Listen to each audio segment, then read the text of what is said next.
Hi, and welcome to a very special episode of Dice Friends.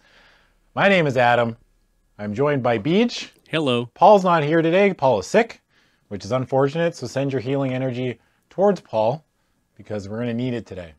We're going to need all the energy you can get for this vaguely erotic book we are about to read. You and I have not read it. No. No, we just know the title. Yeah, and that title is vaguely erotic. Today, on Dice Friends, we are playing the Faerie Mound of Dragonkind, which sounds weird when I have to say it out loud. I'm not sure if I like that very much, but that's what we're doing. Usually we do like fighting fantasy books, but this is essentially the same thing. I have read through the rules, which there aren't many of, but it looks okay. I'm not sure. I don't know. I don't know what's going to happen. We're just going to play it. We're going to see. I have a feeling that there are going to be a lot of instant deaths, and there might be times where I'm like, no, that sucks. I disagree with that, and I'll just rewind it back. Yeah. But I'll get into the rules and stuff later, but first, I want to talk about our sponsors. So here on LoadingReadyRun, also shout outs to YouTube. Hello, how you doing? Here on LoadingReadyRun, we are lucky enough to be sponsored by wormwoodgaming.com. If you're in the US, use the code LRR for free shipping, and everywhere else, use the code LRR World for $10 off your shipment. Wormwood Gaming are the people that supply us with these lovely dice towers, which are right here. This dice tray that I'll currently be using all night, and also these for the DM screen also that we use for also the Heat Death campaign, which you will see here every Monday. Yeah, they're wonderful, and their products are all great, and they do a lot of custom stuff as well. So you should definitely check it out and make sure you use our affiliate code so that they know that we sent you, because it looks good for us. That's wormwoodgaming.com. Bones of trees and the skins of beasts. Honor not valid in the Forgotten Realms. Nice. Man, I love that. And also, this stream is brought to you by you, with your generous support at patreon.com/loadingreadyrun. You let us keep the lights on in the office. You let me and Beach hang out and play stupid choose-your-own-adventure games. You let us talk about wrestling. You let us do a weird radio show that's incredibly funny. You let us do a variety show once a month.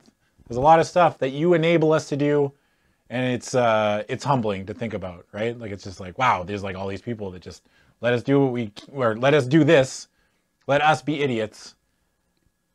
And it's like super surreal at times, but I appreciate it. So thank you with your continued support. And if you're not supporting, maybe look into it. Maybe support us. If you enjoy what you watch here tonight or what you've seen on YouTube, don't forget about us. All right. So, the Faerie Mound of Dragonkind. This is, woo, boy. Okay, so there are, the book itself is relatively simple. It's a D12 system. Everything is just all combat is rolling D12s. And it there's some bonuses and stuff you can get. There's no stat rolling. We have to choose between one of two characters. And I'm going to read both introductions, and I'm going to let you, Twitch chat, because you're here and participating actively in the stream, you'll get to pick which one. I have a feeling which one's going to get picked. I probably don't even need to read both intros, but I'm going to anyway because they're hilarious. Do you want me to put the picture of the person up that you're reading for? Yes, okay. Please. Yeah. All right. So, introduction to fighter. You are Brennies. Good Christian name. Yeah, it's like it's short for Benedict. Right. Yeah, going out for eggs Brennies in the morning. Dude, this guy's parents hated him. Brennies. All right. Yeah, he's Australian. Yeah. Oh, Brennies, mate.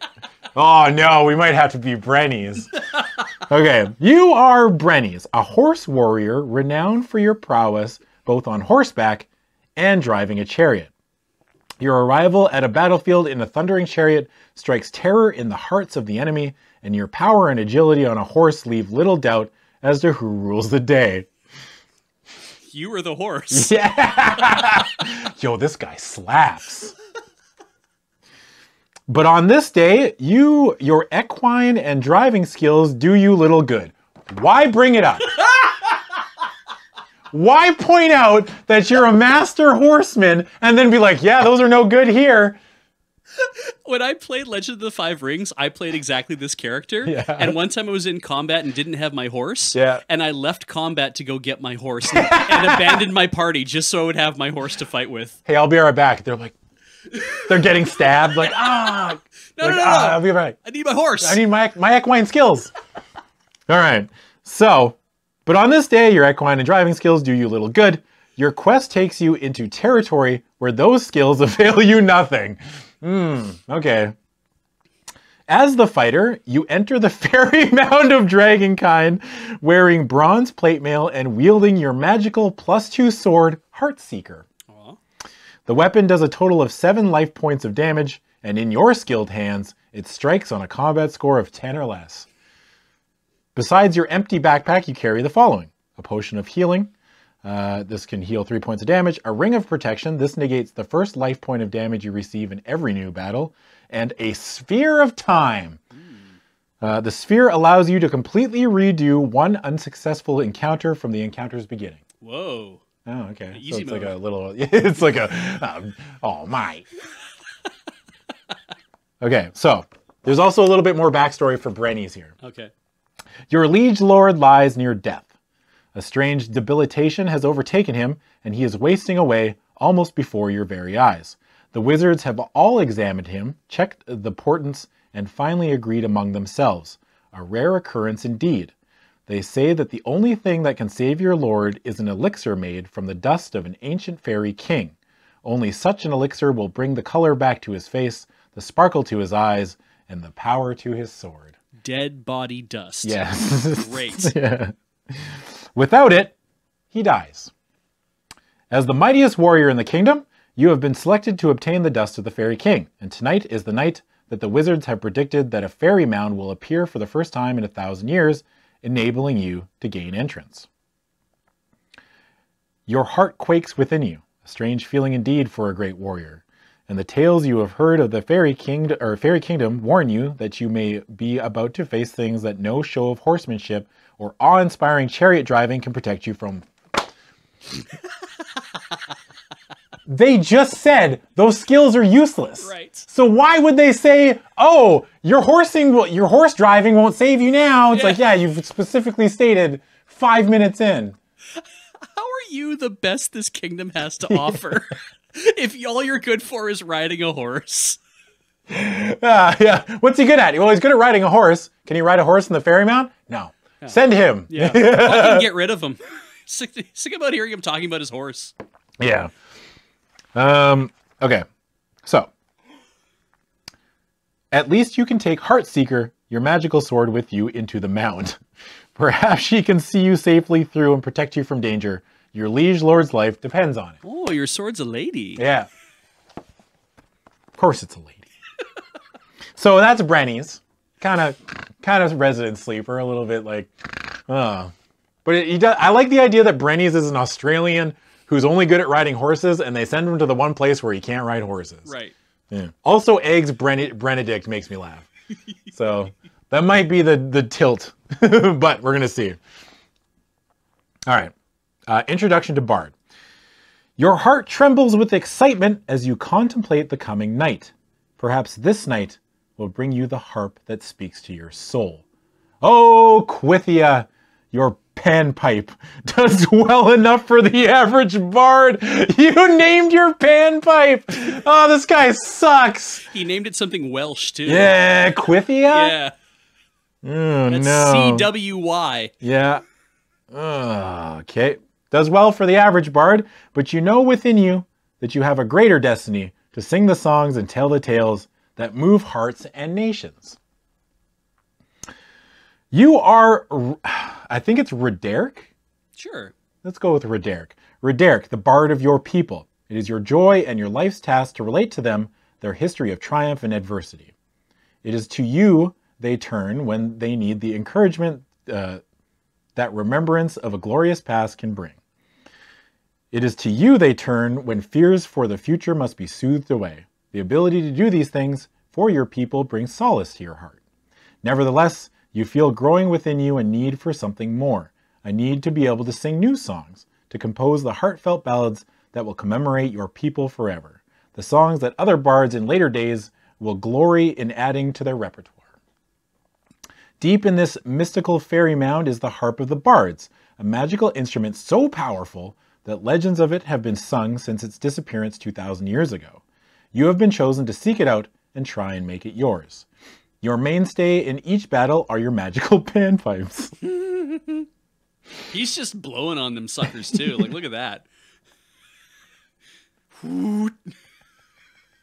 Yeah, it looks like he's just got a piece of grass, like the right. Like, you know, when you take that long blade of grass and make it honk. All right. Their lilting, melodious tones succeed in charming a creature into harmlessness without harming the creature itself on a 6 or less.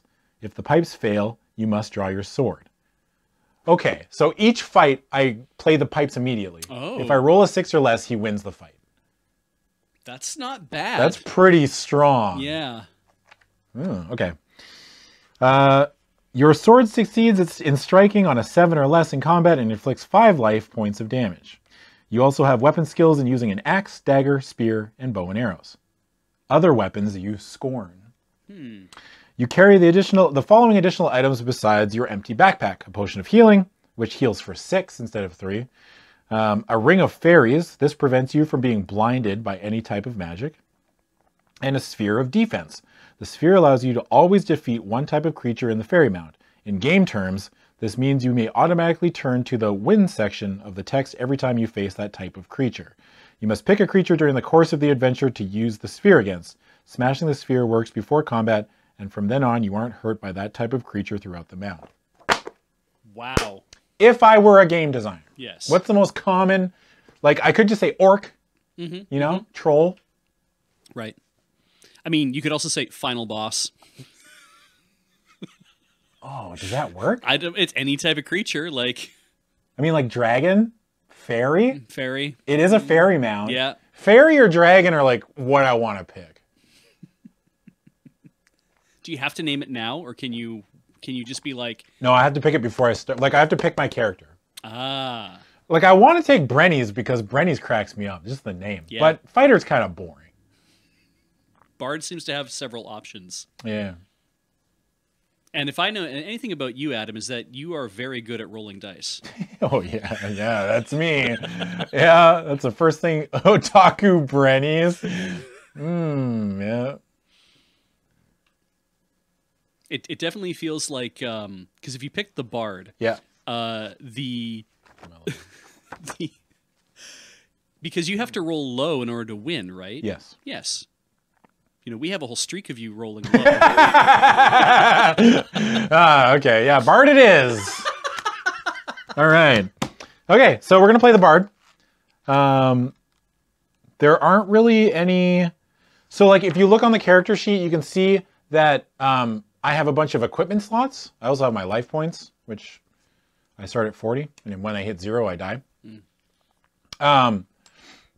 These equipment slots I can fill up. Don't count my starting equipment. Okay. So, like, I have my panpipes. I have my potion of healing. I have my ring of fairies and my sphere of defense. And you also have a sword with And I also have a sword, but I don't have to write any of that down because the game just assumes you get that in addition to all these equipment slots. Cool. But when these fill up, I have to, if I find like 2 weapons and then I find a 3rd weapon, I have to ditch one of these or these weapons to get the new one. Right, right. Oh no, the page ripped. Oh man. Fiddlesticks. Also, there's one other thing to talk about. That is the elf. Right. Before we started, I mean, I can tell where it is because the bookmark sticks out. But I got Beach to put in a 3rd card for the elf, which comes up when we turn to that page. If I ever come to the page where this card is, I have to stop everything I'm doing. There's an elf encounter. It can be very good. I think it can be very bad as well. I think it's kind of like it's just the elf. That's it. It's the elf in the room. Do you want me to show the elf? Yeah, sure, if you want to. All right. It's right there in the middle. Dude, all of these people just look like straight out of like a Jack Kirby comic. right? Yep. Like someone came to Jack Kirby, were like, I need some fantasy heroes. And like, I don't know, here, take these. Like, okay, never bother me again. But the whole point with the elf is that he has a whole bunch of different ways he can act. Yes. Right. And so when you come across it, you have to do whatever the bookmark says before you even start the rest of your... It's like you're running into him before you get to where you're even going. Yes. Cool. Okay. And that is pretty much it. So when I strike with my sword, I hit on a 7 or less, and I do 5 points of damage. So we just need to remember that. All right. And that's pretty much it. Okay, so there's an introduction here for both characters, which we'll start with, and then we'll move on to the main adventure. All right. You stare, awestruck, at the mound before you. You are certain that it has never been here before when you've come through these woods. The legends must be correct then. You wonder if they are just as correct about the unexpected tricks the creatures of Faerie can play. Oh, I have to name a creature. All right. Fairies or dragons? What do you think you're going to have the hardest time with? Well, a dragon. Yeah, that's fair. Fairy's just like a little kid, right? Yeah. I can beat up a little kid. It's like true, yeah. I'm pretty sure I could beat up like a... Fairy's like I can hold them, like, you know, I can grab them, Yeah. right? Yeah. But a dragon, you gotta... But what if you run into like 100 fairies? There you go. 100 horse-sized fairy, 1 horse-sized fairy, or 100 fairy-sized horses. Because if you ran into a room that had like 100 dragons, you know, you'd be like, well, they won't even notice you. They're too busy fighting among themselves. I'm picking dragons. Okay. Dragons it is. That's probably going to bite me.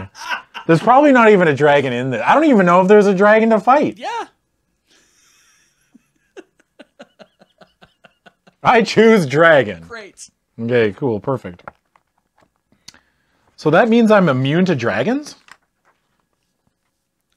I think so. I just automatically win anytime I come across a dragon, I just win. They're like, oh, man. I think you have to say you're smashing the sphere. Don't I do it before? I'm not sure. Sphere allows you to always defeat one type of creature in the Faerie Mound. In game turns, it means you must pick a creature during the course of the adventure to use the sphere against. Smashing the sphere works before combat, and from then on, you aren't hurt by that type of creature throughout the mount. So you could wait, because it says during the course of the adventure. You could just decide, it's like, I'm not going to make this. I'm just going to define whatever the hell it is I'm fighting. Oh, yeah. Yeah.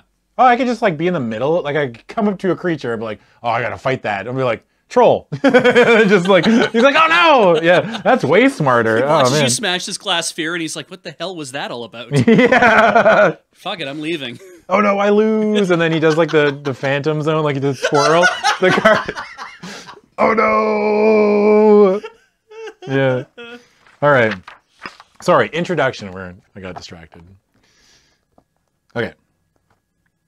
Legend must be correct.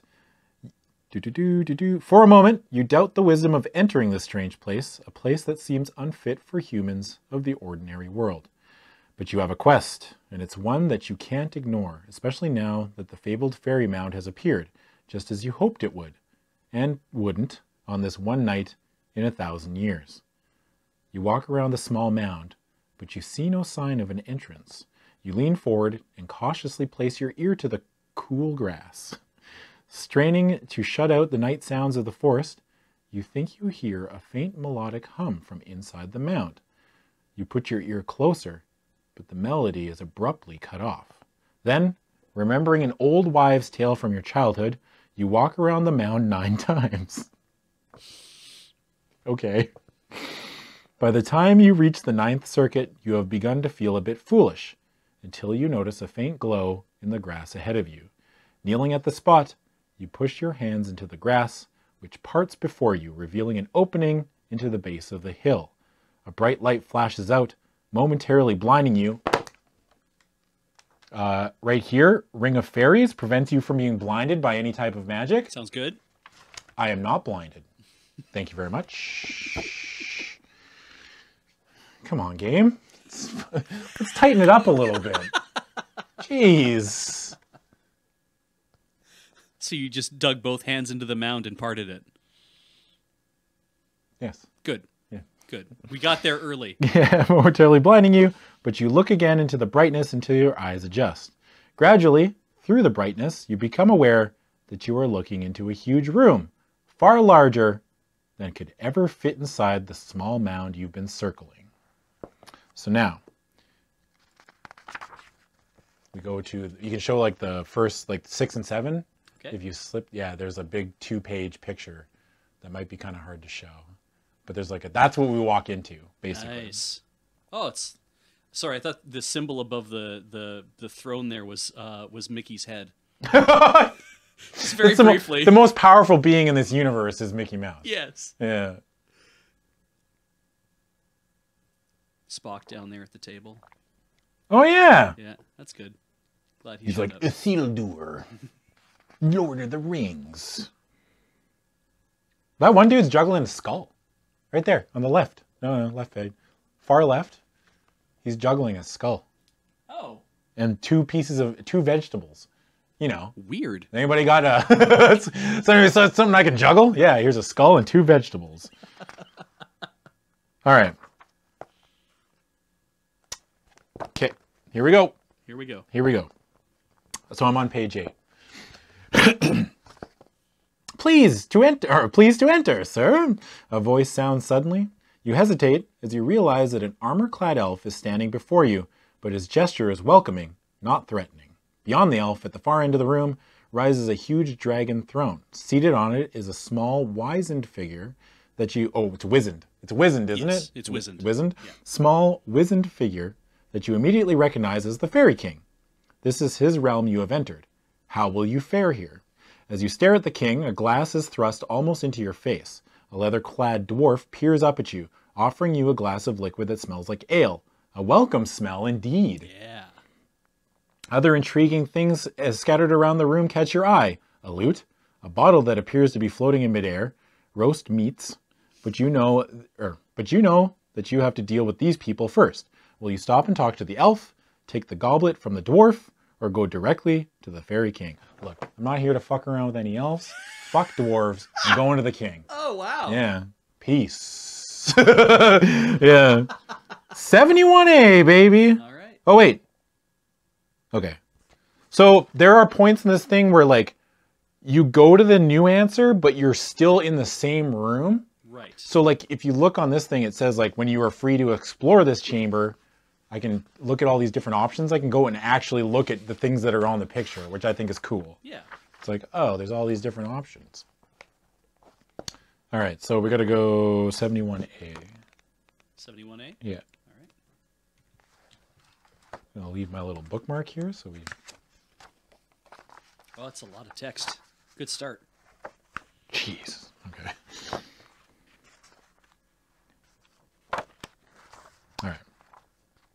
You discern a smile on the face of the gnarled old king as you approach him, but you're not certain it is a smile of welcome.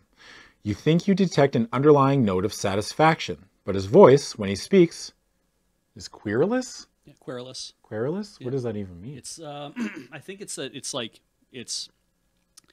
oh, good to see you. Like that kind of. So, what is this mortal doing in my kingdom? Like that? I think so, yeah. He demands, trying not to sound hesitant, you explain your quest. After foolishness! The little king exclaims. Then, that strangely satisfied look returns to his features and he says, Well, now, it just might be that I'll let ye look around my realm and see what ye can see. If ye can see your way to do something for me. Of course, your majesty, you exclaim. I'd be honored to help you in any way I could. After all, what can he ask for? Oh, God. Our character's an idiot! What's the worst that could happen? Find the princess and thrice lay her. Ew. Ew. Yeah. All right. It's merely a matter of a lamp. A lamp, your majesty? Yes, a lamp. My wife, my wife, the queen, ye know, yeah, I guess, yeah, we know, yeah, I guess, resides in her own quarters elsewhere within the mound. And she has taken, drat her, a lamp that's a particular favorite of mine. Now, if ye could get it from her and return it to me, well, I'd be happy to help ye in your own quest. It certainly seems a simple thing, and if the king will help you just for returning a lamp to him, you see no reason not to agree. You tell the king you agree to bring back his lamp, and he sits back with a pleased sigh, evidently satisfied with the bargain. How do I find the queen, you ask? That's easy enough. He makes a vague gesture to your right and says, You'll find a pool over there. You just leap into it, and it will magically take ye to the queen's domain. A pool, your majesty? You can almost feel the terror that being underwater instills in your heart, and you wonder whether you can trust this strange, wizened being. And then you remember your quest. Yes, of course, a pool, your majesty. I'll be most happy to get the lamp for you. Thank you. The king closes his eyes and puts his head back against a convenient dragon scale. You turn and study the bustling room. Everyone in it is occupied with his or her own concerns. There are several exits from the room, but which should you take? Excuse me, sire, you say to the napping king, but can you tell me which way I should go? He just told you which way to go! Vague gesture, right? Yeah, he's like, the pool, idiot! And I'm like, excuse me, where do I go? I'm like, look, can you not smell the chlorine? Yeah! Oh my God, Take we're a shower moron. We're so dumb. He stirs and opens one eye. Bah! Mortal! Ye say you'll do me a favor, and then ye want me to do it for ye. The eyes close again. You wait a moment, and then turn to walk away from the throne. Behind you, you hear a quiet murmur. Remember, mortal, to get safely through the pool, you must acquire some magic items on the way. Wonderful, you think? At least the king seems to want you to get through safely.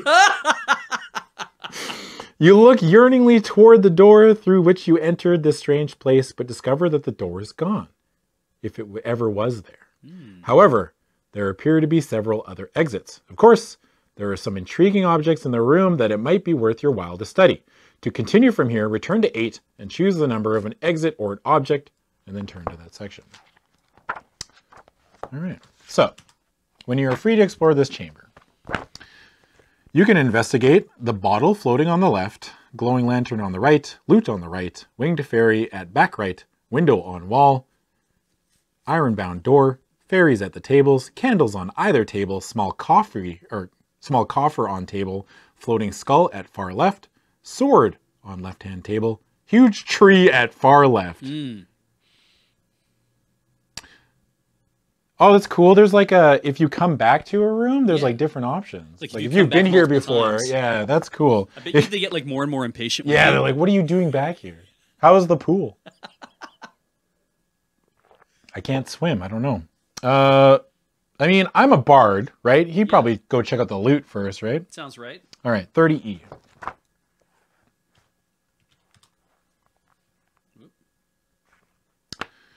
All right, 30E. Your finger strums idly across the strings of the lute, and you begin to feel it speak to you. If you are the fighter, turn to 34C. If you are the bard, turn to 36C. All right.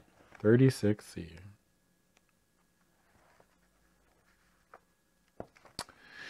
The words of the lute sings into your ears are words of joy and ancient glories. Turn to the beneficent random effects table on 159 to see what happens. So, there are random good and bad effects that can happen at any time in this dungeon, or during this book. So,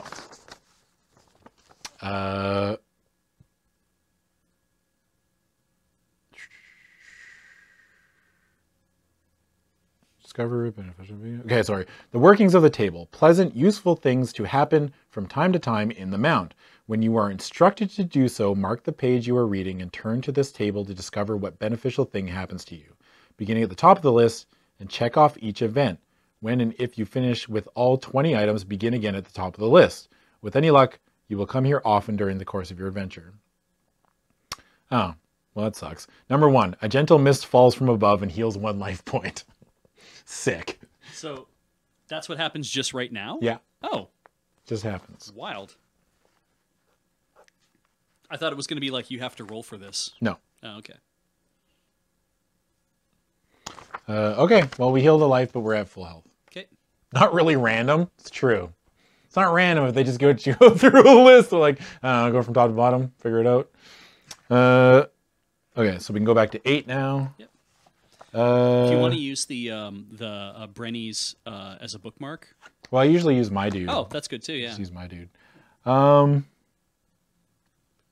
if you have been here before in this adventure, does that mean you have to do that now?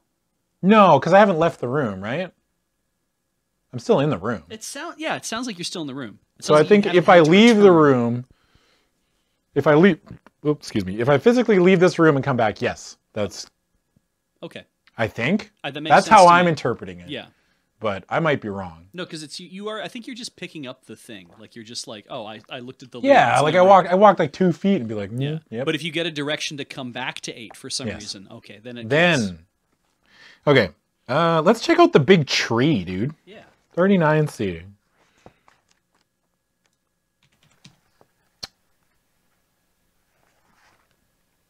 A faint light gleams upward through a hole leading down beneath a huge old tree. There are stairs, which seem to have been made by fairies, descending toward the light. As you descend, you realize that the light seems to flicker, and you begin to hear a heavy clanging of metal on metal. Turn to 106. So we go to 106.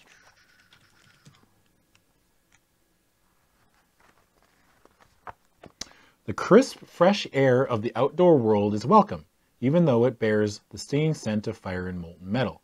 The muscular dwarf working at his forge does not look up from the anvil at your appearance. Although he certainly seems to be no immediate threat, perhaps you should put the dwarf out of action while you have the chance? What? Why? What do you mean? This dude's just working his 9 to 5 and we're just like, do we come in and stab him? Oh my god. Okay. Do you want to fight the dwarf, interrupt his work and talk to him, or just let him get on with his hammering while you look around? If you arrived here in a state of magical confusion, you have no choice in the matter. You must fight the dwarf. Turn to 4. Okay. So we're not confused. Why would they tell us that we have to put the dwarf out of action? Yeah, it's weird.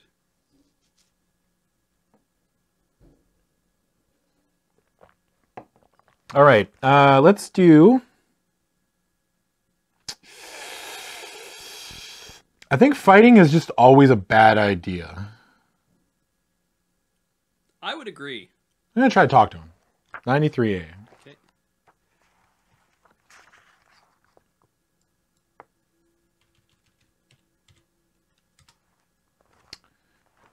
Okay. Greetings, you say, between loud clangs of the dwarf's hammer, but he ignores you and continues to shape the sword blade he's working on. Soon, however, the metal is cooled and he thrusts it back into the fire to turn it molten again. Now, what's that you say? He grunts. You repeat your greeting.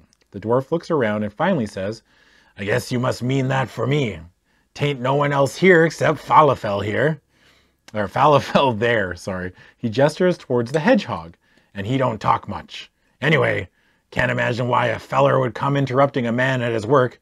It's not as if, Sir! You exclaim, trying to stop the garrulous flow. Perhaps you can help me. I'm on a quest to... A quest? Well, why didn't you say so? Oh. I believe in helping people when they have something important to do. Why didn't you say you're on a quest? Sure, I'd be glad to help. Now, let's see. Maybe we can work out a little deal and help each other, that sort of thing. I couldn't help but notice that interesting key hanging from your belt, you say. Yeah. That is definitely how I'm starting a conversation with somebody in 2020. I'm like, can't help but notice the key hanging off your belt. Yeah. Just walk up to a cop and be like, I notice you have some handcuffs. Would you like to trade? Yeah. I am on a quest. Huh? Oh, yes. Would you like to make a trade for it? I collect magical weapons. Got quite a lot of them. Use them for all sorts of things. If you have a magical weapon and want to trade it for a key, turn to 50H. If you say no, but you might be interested in something else, turn to 35A. Well, I don't have a magical weapon, so we have to go to 35A.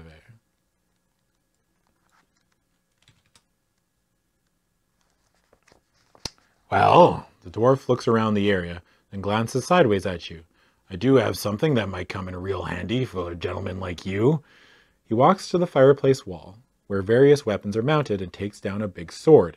His roughened hands caress it gently. His work-roughened hands, sorry. This here sword's pretty special. It's a sword of nightmare control. I can't rightly tell you what that means. I can't rightly tell you what that means, but I've been assured that the person who has it will know what it's for when he needs it. Now, what I'd like to have in return is a potion or a magical gem. Falafel there likes gems. What do you say? If you want to make trade a potion or a gem for the sword, cross it off your list and add the sword of nightmare control. Back to work now, the dwarf says. Take a look around and see if there's anything you might like to have, and then be on your way. I haven't time to talk anymore. Return to 106 to decide what to do next. So I could give up my healing potion for a sword of nightmare control. True. Which seems like a bad idea. Yeah. Oh, he's having a nightmare. Smack. There. Not anymore. Nightmare's over. Yeah, I'm going to trade. Are you kidding me? Nice. Get rid of my healing potion. Who needs that? Sword of nightmare control. Cool. We did it. All right. It doesn't even give me actually any bonuses. It just controls nightmares. Yeah. All right. Turn to 106.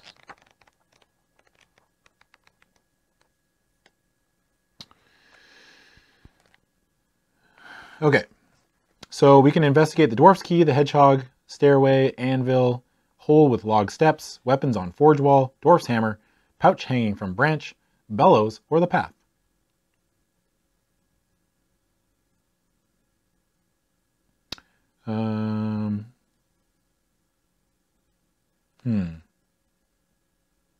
Hedgehog's probably a bad idea. What? Why? It's just a hedgehog. Yeah, but it's definitely a bad idea. Okay. I'm going to expect the hedgehog. I hope I die. You don't have to do what I... No. Too late, Beej. 12E, baby. God. See what this hedgehog has to do. My fault. Yeah. This will be the shortest dice friends ever.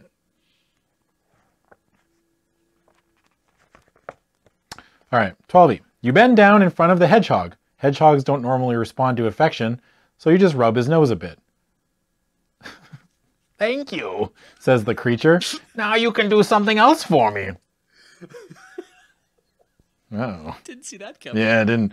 What's that? You reply, surprised and rather put off by the animal's abrupt manner.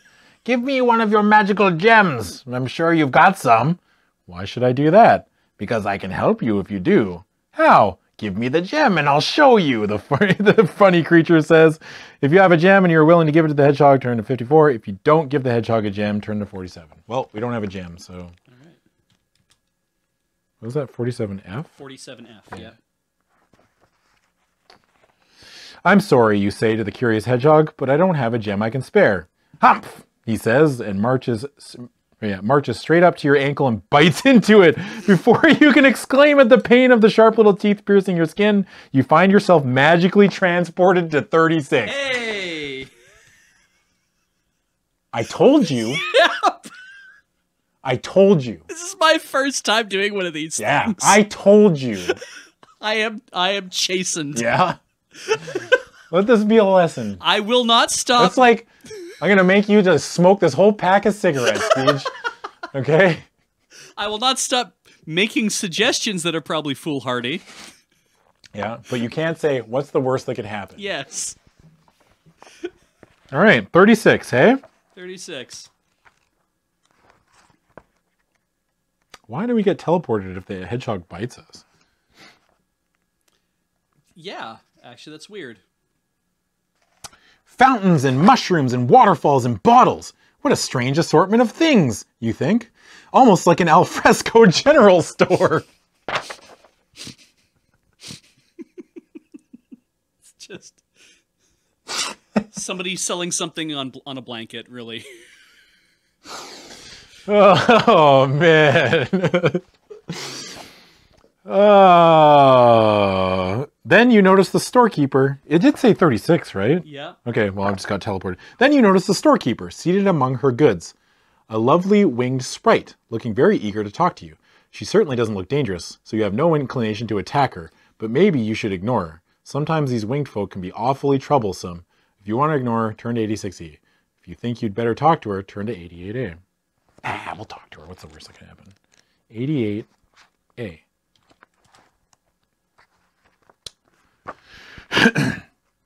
This is quite a place you have here, you say amicably. Quite the store. Thank you, she replies despite. I work hard to keep it up. People come from all over to purchase the water from my fountain. On the word my, she winks a limpid brown eye as if you'd be very welcome there too. Vaguely erotic. Yeah, vaguely erotic. Is it magical water, you ask? Of course. I wouldn't bother with any other kind. What is the water good for? Why, for keeping bad magic away, of course. All you have to do is drink some, and some of those wicked old wizards or witches can harm, or none of those wicked old wizards or witches can harm you with their magic. She lifts a cup towards you. Try some. You won't regret it. I'd rather not, thank you. I understand that drinking anything here might be, bad for me. The sprite gets a hurt expression on her face. Not my water, she exclaims. My water is perfectly safe. I bet you heard that from some of my competitors, spreading nasty rumors about my water. She stamps her pretty little foot. That's very specific. That's very specific. Yes. She could have just stamped her foot. Yes. No, but her little foot and pretty her little foot. Pretty little foot. Words have power. Oh boy. What if it was like she stamps her pretty massive foot? Yeah. Her perfectly manicured tiny fairy feet. All right. A potion of magic resistance sounds as if it could be useful. Maybe you should try some. If you want to, turn to 27L. If you don't, what's the worst that could happen, right? Chug-a-lug, 27L, baby. You betcha. You accept the cup the sprite offers you and take a cautious sip. It tastes delicious and cool, so you take another deeper sip. There's a new entering. That's it. Just like you take a bunch of sips. It's delicious. 52E. You don't know why or how, but you gradually come to yourself lying in dew-covered grass. She roofied you! Holy shit! You quickly sit up, marveling at having fallen asleep in the Faerie Mound. And then you see it. You're not inside the Faerie Mound. You're outside! And all the items you won with such trouble have disappeared! Now my Sword of Nightmare control!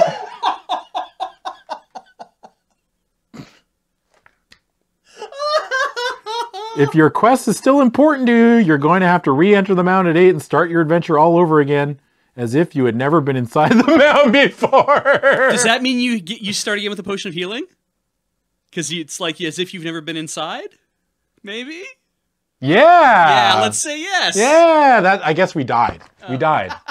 Well, we'll go back to the beginning. Okay, well, that's cool. Let's go back to 8. Okay. All right. We're back in the thing. We talked to the king, blah, blah, blah. Okay. Okay, so the tree is bust. Not feeling the tree. The hedgehog killed... Yeah, technically the hedgehog killed us. That's true. Thanks a lot, Beach. You could have just not drank the water. Yeah, well... Do you want to go get a sword of nightmare control again? No. Because it'd be back there, I mean... Well, I know, but I mean, like... But if I get a magical item, I could just go trade it. Oh, that's true. You know what I mean? Yeah. Now I know that the tree is where the dude wants to trade for stuff. I like that you would have, like, you go back inside again, they're like, please to enter, stranger. Like, it's like, Jesus Christ, I was just here, guys. Yeah, it's not like a different bard who entered the room. It's the same bard, the same deviled egg. Yep. All right, let's, so we did the loot, and we know what that does, so we're not going to do it again. Okay. I want to check out the floating skull. 38C.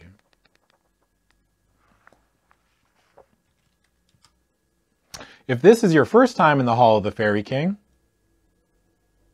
yes. Yes. It is my first time here. Turn to 23E if you have been here before, turn to 24F. I guess technically I've been here before? Yeah. Okay. If I've been here before... Actually, no, you haven't, because you started again as if you've never been here before, is what that said. Yeah. So you are just starting again. Okay, let's say it's our first time here. 23E.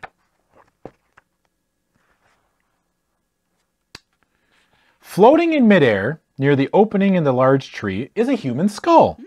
You walk toward it, intrigued by the unusual sight. It seems to notice you and begins to bob up and down in the air as you approach. The fairies nearby pay no attention. Oh, sir, comes a voice from the skull. I'm so happy that you've decided I'm worthy of your attention. No one here pays any notice to me anymore, although they did when I first came here. They used to scream and run whenever they saw me. It was great fun, but now they merely ignore me, it concludes sadly. Oh, Bonathan. You try to reply, but the vociferous skull keeps right on chattering. You know what, sir? I bet if you took me along with you on your explorations of this place, I could be a good deal of help to you. I know things about the Faerie Mound that no one else knows, it says darkly. Things you really ought to know. Oh, yeah. You're kind to offer to help, you say, but I really have enough to carry with me with my empty-ass backpack, one sword and one potion. It's like, your hands don't look full. Oh, they're very full. Oh, I'm sorry. We're all booked up. Holy, but I really have enough to carry with me. You walk away from the skull and start to cross the huge chamber again. Instantly, you hear laughter from the fairies behind you. You turn your head to see the skull following you and bobbing along in your wake like some kind of peculiar shadow. I can't read today. Apparently, the skull has taken a great liking to you and is being a very persistent creature. You realize it plans to follow you through the Faerie Mound. Well, let it, you decide, and you walk away. Well, we got a pet. Cool. So you didn't even get a chance. You said, I don't think so. And it's like, no, I'm coming with you. Illusion of choice, Beach. Yep. The illusion of choice. Perfect. We're all happy. But the skull's not a gem. True. Okay, so we have a skull. I'm going to check out the sword, 12D. Near the far end of the left-hand table is a great gleaming sword, a weapon of great beauty. It has an unmistakable aura of mystery about it. Approaching it, you reach for the handle to pull it out of its sheath. If you're the fighter, turn to 60C.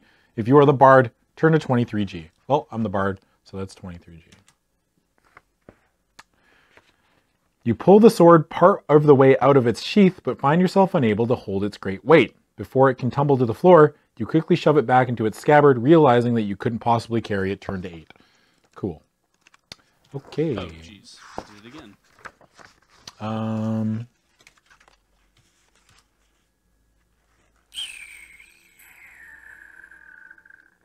They didn't actually tell us which way the pool was, eh? I'm going to check out the glowing lantern, 144A. All right. What if that's the Queen's lamp? It's been sitting there the entire time. Yes! Found it. Ah, fiddlesticks. He solved our puzzle. Our clever lamp puzzle. 144A? Okay. How ingenious, you think to yourself as you study the small, ornate lantern floating above the right-hand table. You can have light wherever you want. Oh, it's amazing! Wow, it's cool technology. Hey, did you guys know you could have light whenever you wanted? This guy sucks. As you start to reach out towards the lantern, a fairy seated at the table nearby says quickly, "All lamps belong to the king, mortal." If you choose to accept the fairy's comment as a warning and leave the lamp alone, return to 8 and pick another number. If you still want to investigate the lamp, turn to 18E. Now, normally, that would mean we would die, but I'm an idiot, so we're going to 18E. My character is a moron. 18E, baby. Alrighty. As soon as you touch the floating lantern, you realize that you should have heeded the fairy's warning. Turn to the Malefic random effects table. Is it Malefic or Malefic? Malefic, I think? Yeah. Malefic? Malefic random effects table on page 158 to see what happens to you. After you've determined what happens to you, you may continue searching the area or take one of the exits. Well, I am sure this isn't random and it's just the first thing. Okay, a strange green mist rises from the floor and reaches your eyes, stinging them and partially blinding you. Oscar.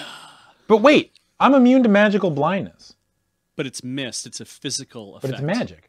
Is it magic? I don't know. I'm Does it say assuming a it's magical- magical. It's magical nature. Does it say a magical green mist? No. No, see.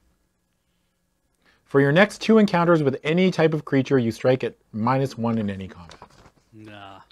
Oh, we got the green mist. Yeah, it's the green mist. Yeah. The fairy comes up. Ah! The great Muda comes out of the shadows. Ah! All right.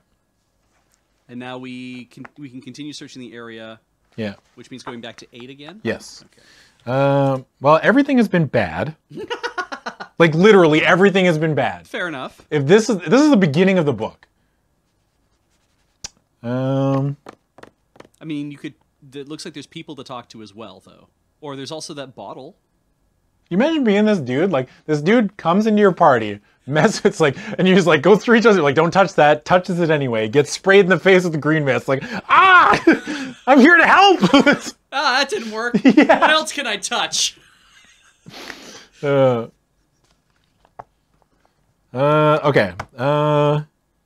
And I have a floating skull, I guess. That's true. Still do. I'm gonna pick. There's a bottle floating. I'm gonna check out the bottle. 117.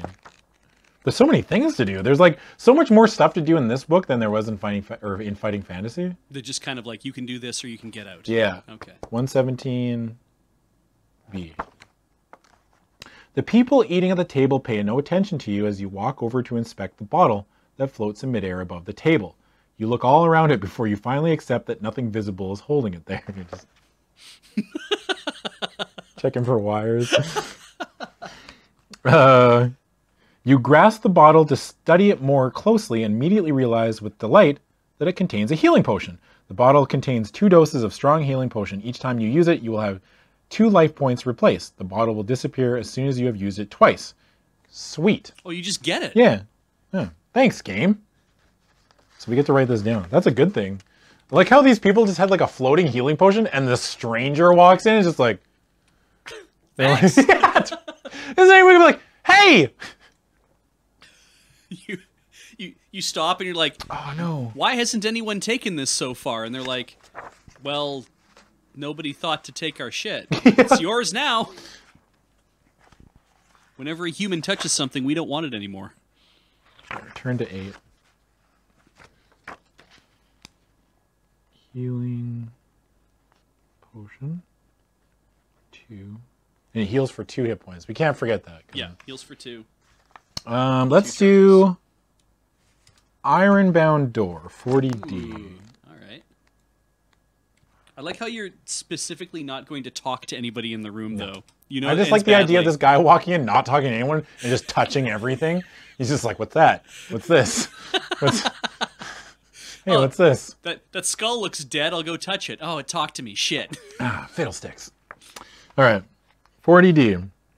As you step toward the large double door, one of the fairies at the table turns toward you and says in a low, warning tone, "He's not going to like being disturbed."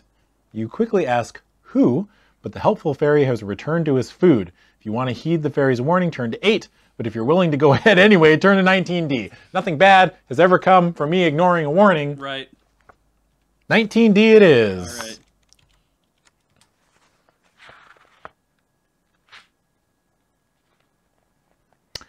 You grab the iron ring and pull a heavy door toward you. Beyond is darkness.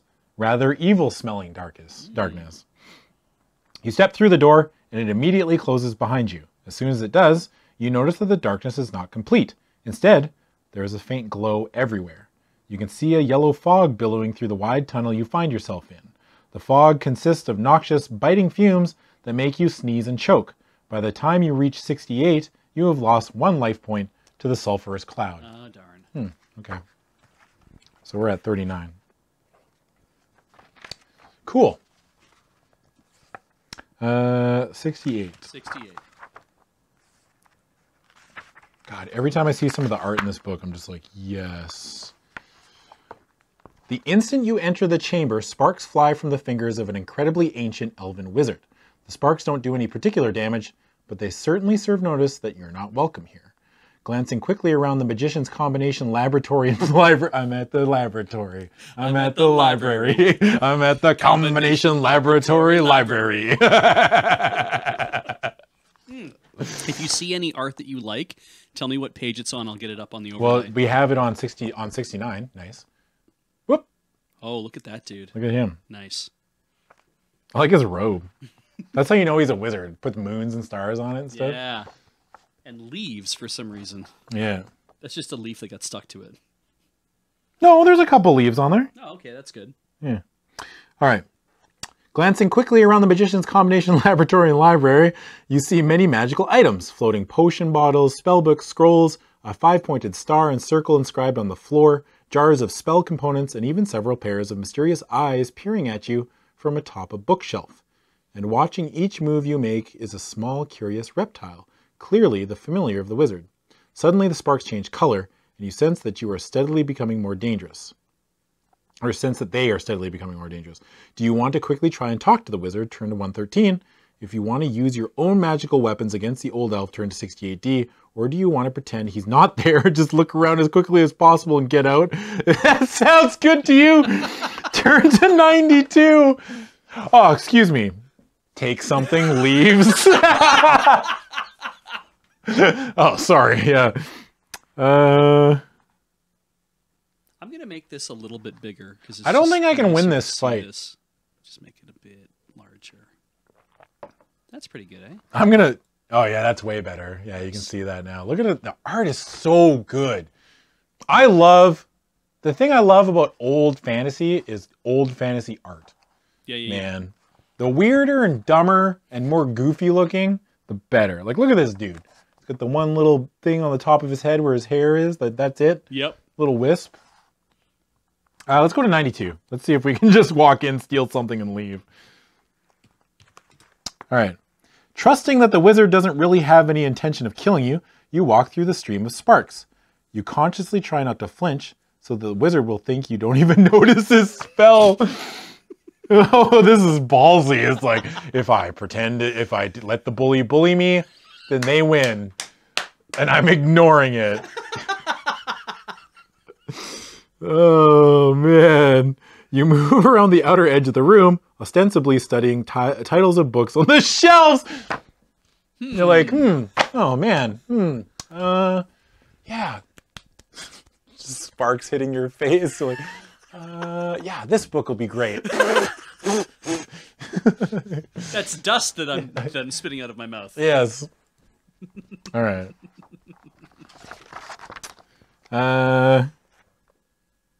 You move a dusty scroll and inspect its title. Then you open the lid of a jar and see only something that looks terribly like the classic Eye of Newt. Behind you, you hear the wizard gradually building up a good head of steam. Walk into my laboratory unannounced, will you? We'll see about that. We'll see just how long you get to stay here. 1, 2... Just as you know that something is coming, you grab the closest thing to you, which happens to be a potion bottle hanging over your head. 3! Instantly, you find yourself teleported by the angry elven wizard to 12. That's so good. Oh, no. The bottle you took from above your head is a potion of teleportation. Make a note that when you choose to use it, you should turn to 153E. Okay, well, we have a potion of teleportation. All right. Cool. I feel I'm doing kind of while you're noting all this down, I'm doing kind of like my best to make this work, and I'm realizing that if Paul was here, he probably would have had like all sorts of things like, oh, here's your character and here's all the things he's carrying, and he would like have No, notes and generally stuff, we so don't. We just let you write it down. we usually have like a space for the character sheet, but yeah. it's really not like, sure, there's some information that people have to remember, but it's fine. Yeah, okay. I don't think you have to worry about it, Beach. I think, Beach, you're doing an excellent job. Well, thank you. And everybody in Twitch chat thinks so too. Turn to 12. All right, we're going to 12. And you marked down the 153E thing as well, right? Oh, yeah. Because I will not remember that. No, I won't remember that either. All right, 153E. Okay, 12.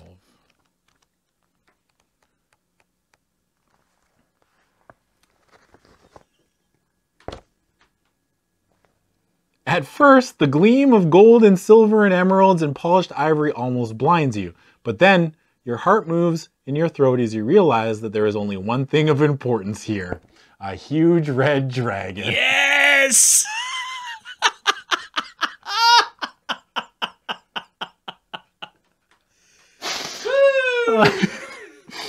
You can fight the dragon, pretend that she isn't there, or negotiate. Why is this guy's dragon everything being like, yeah, it's not there? Maybe the dragon will teleport you away too. Oh my god, I love how it's just like, yeah, the dragon teleports us back to the wizard. What are you doing back in my laboratory, Dee Dee? And then zots you as you grab something else. Yeah. Next thing you know, you're just grabbing stuff and they're sending you back and forth. Yeah. I want to fight. Why don't I just break the sphere and fight the dragon? Then I win. Well, you'll be safe from it, right? Like I automatically win the encounter. Oh, do you? Yeah. That's what the sphere is for. Yeah, the sphere, I automatically win the encounter. Nice. It's not what Dexter sounds like at all. Shut up, Twisha. Do I win? I turn to the win section of the text every time you face that type of creature. Wild. Yeah, I'm doing it. I break the sphere. I say, dragon! And then a dragon looks at me like, oh, fuck. The dragon hadn't noticed you until you said, dragon! Yeah. Here's a smash, and it's like, oh, this isn't how I wanted it to go. 11A. If you have acquired a magical item that is especially intended to use for dragons, such as a dragon sword, a ring of dragon control, or a magic dragon spear, turn to 14A. If you have no such item, conduct regular combat. If you win, turn to 14A. If you lose, turn to 128B. Well, I win because I have a sphere. Yep. So 14A, baby. Woo! The battle is over before you really have time to absorb the fact that you are battling a dragon, and a big one at that.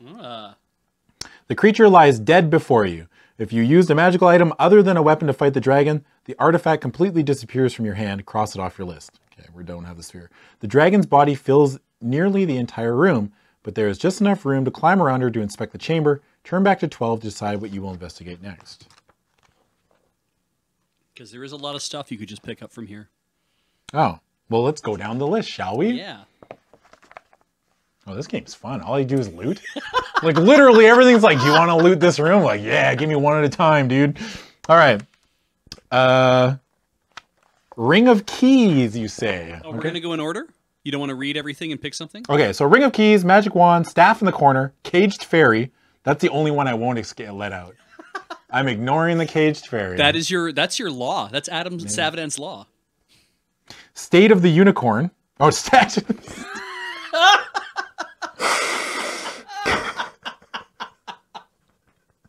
What is the state of the unicorn? State of the Unicorn, yeah. It's a State of the Unicorn address. Words are hard. Shut up, man. Come on, I'm trying my hardest. Harp, jeweled axe, shield above the door, 4 trunks, jeweled crown, small descending stairway, tunnel behind the large archway, and window at the far right. Now, you were looking for what again? The Harp of the Fairies? Oh, yeah. Do you think that's it? There's no way. There's no way. I'm going to check out the harp. First thing? Okay. 35C. Please, God. Your adventure is over. You pick up a small golden harp, marveling at its incredible beauty. If you are the fighter, turn to 38A. If you are the bard, turn to 148B. Wait, I'm going to put my bookmark back at the 148B.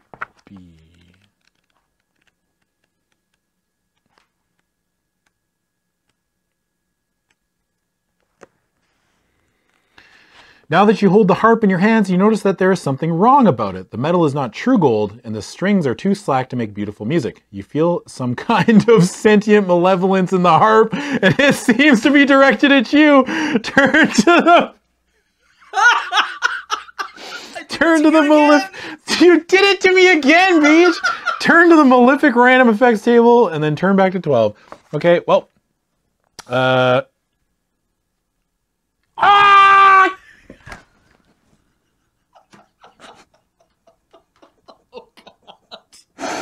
Beach! A thick yellow fog swirls at your legs and up around your body, and you are magically transported back to the Hall of the Fairy King, turned to 8. Oh, Jesus!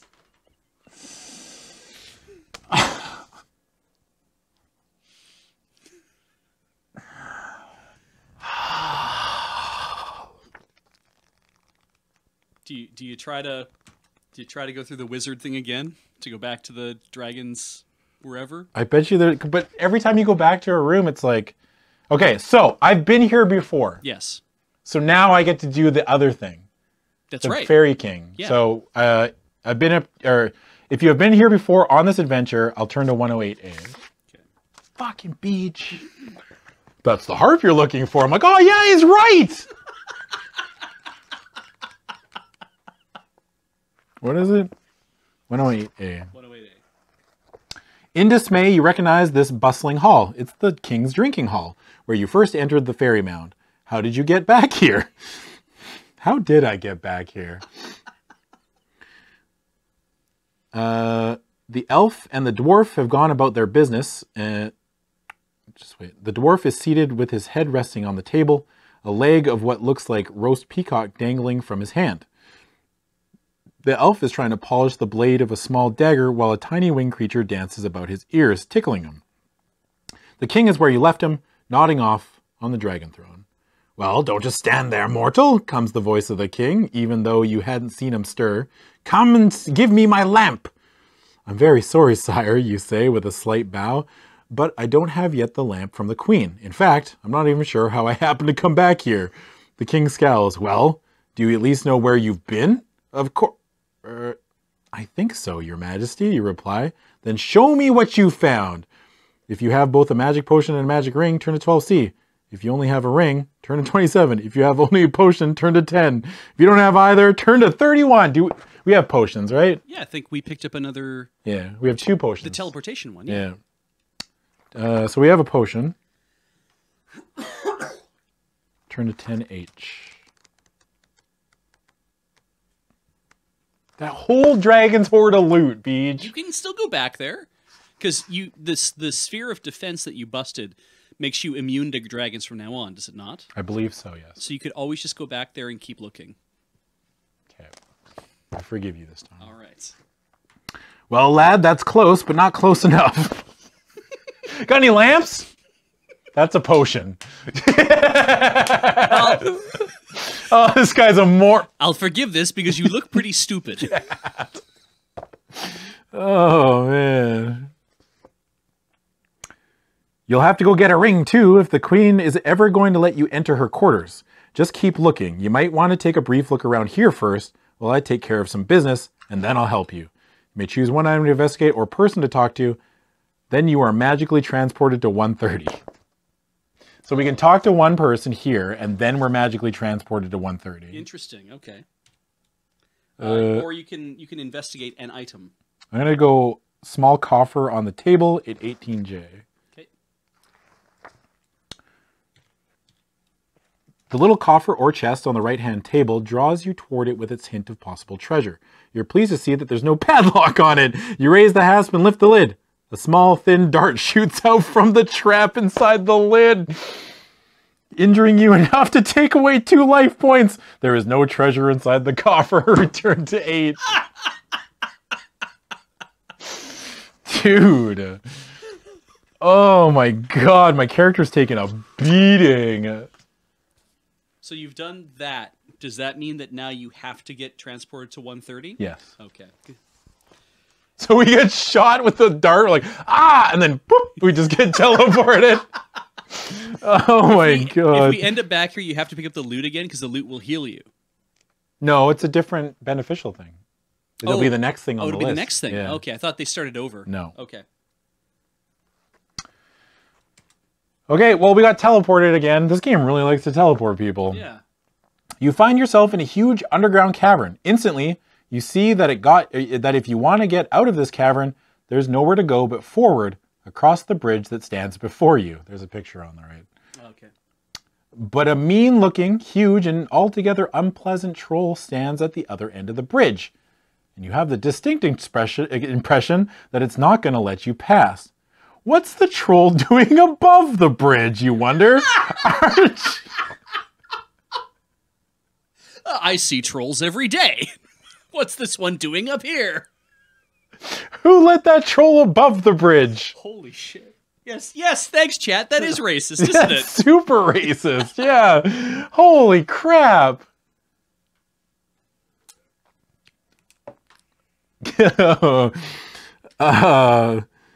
Aren't trolls supposed to be under bridges where they belong? Whoa! No, I didn't say that. Okay, I didn't say good. where they belong. I added that in. Okay. At least the monster doesn't seem inclined to come across to get you, so you have time to ponder what you're going to do. All around you is bare rock, with no crevices or tunnels. Oh. In front of you is a narrow, seemingly bottomless chasm. There's no way you can leap across it, so, hoping for some magical solution, you may investigate the bridge pillars, which seem to have some writing on them, or take the chance that the troll is too heavy for the bridge and go out to look at the loop lying in the middle of the structure. Or you can, of course, simply march across the bridge and attack the troll. That might just be the quickest solution. On the other hand, if you happen to have a magical carpet with you... No, I don't have a magic carpet, game. Wow. Well, there's a hoop in the middle.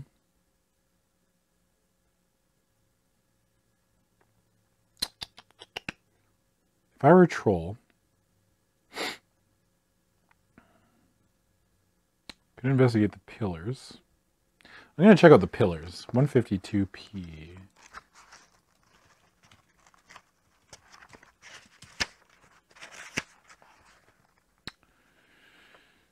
The pillars, or stanchions, are decorated with magical writing. You stand by one and trace its patterns with your fingers. Roll the die. If you roll 7 to 12, turn to 75. If you get 6 or less, turn to 63. Which one do you think kills me?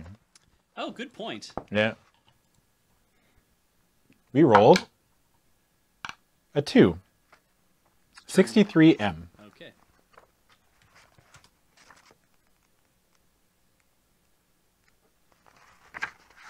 Please don't kill me. I beg you. You can't read the writing, but suddenly your finger moves over a small tab and you hear a strange metallic clicking noise. Out of a newly formed hole on the side of the pillar comes a small metal tongue bearing a ring. Curious, you take the ring.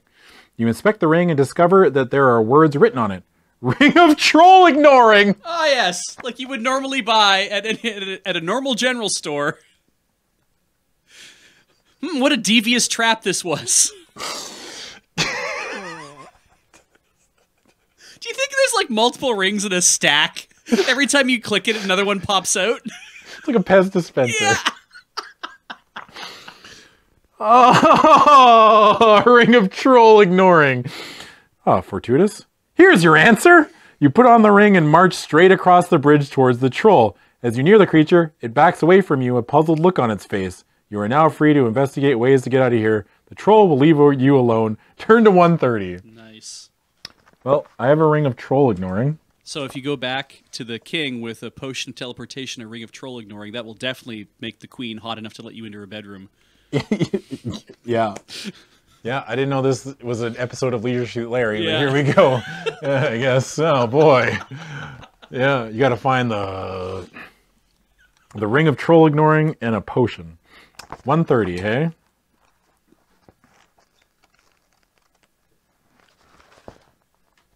All right. If you get past the troll somehow and are free to look at possible exits, you can explore the open archway, hole in the wall on the left or the right.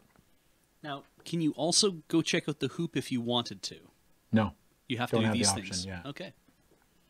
Can't even look at the hoop, dude. I bet you it was a trap. Oh, you're right. It's guaranteed you it's a Stands to trap. reason, yeah. It'd be like, the hoop turns into another troll. And then the troll teleports you. That would be the ant. That would probably be what happened. Teleports your I'm trying ass. to get in the mind of the person, the psychopath that wrote this Right. book. Like, you get teleported. To the bottom of the I've been teleported chasm. 6 times already. You have, yeah. There actually aren't any hallways in this place. Yeah, I get teleported everywhere. All right, let's go to the hole on the right, 114D.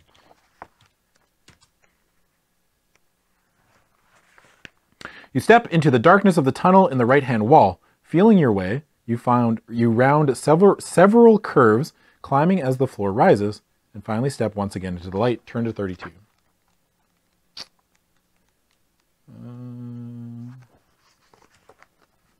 You hear a ferocious snarl and see immediately that it comes from a huge fire giant. You start to attack, but then realize that the huge creature is manacled to the wall. He lashes out at you with his feet, scattering a number of objects that litter the floor. Staying out of his reach, you study the situation. Although you probably could reach the archway without going so close that his feet could reach you, you may want to use the tunnel that he's blocking to get out of this chamber. It certainly won't be easy to get past him to leave that way, but maybe you'll want to stay a while.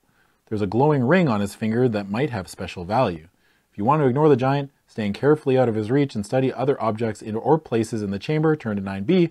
If you feel pity and want to try to release him from his manacles, turn to 46A. If you want to try and put him out of commission before you do anything, turn to 22C. Because you have the option to...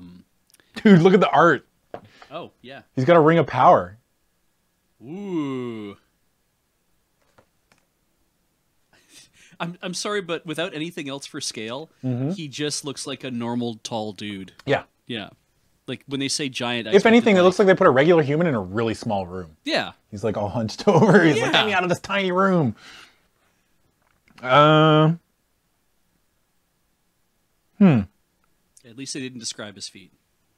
Yeah, his perfectly manicured giant feet. His glowing, beautiful feet. They smack you in the face and they linger for a second. Yeah, licked with flames. Licked with tongues of flames. Yeah. Gross. Oh, man. Okay, let's...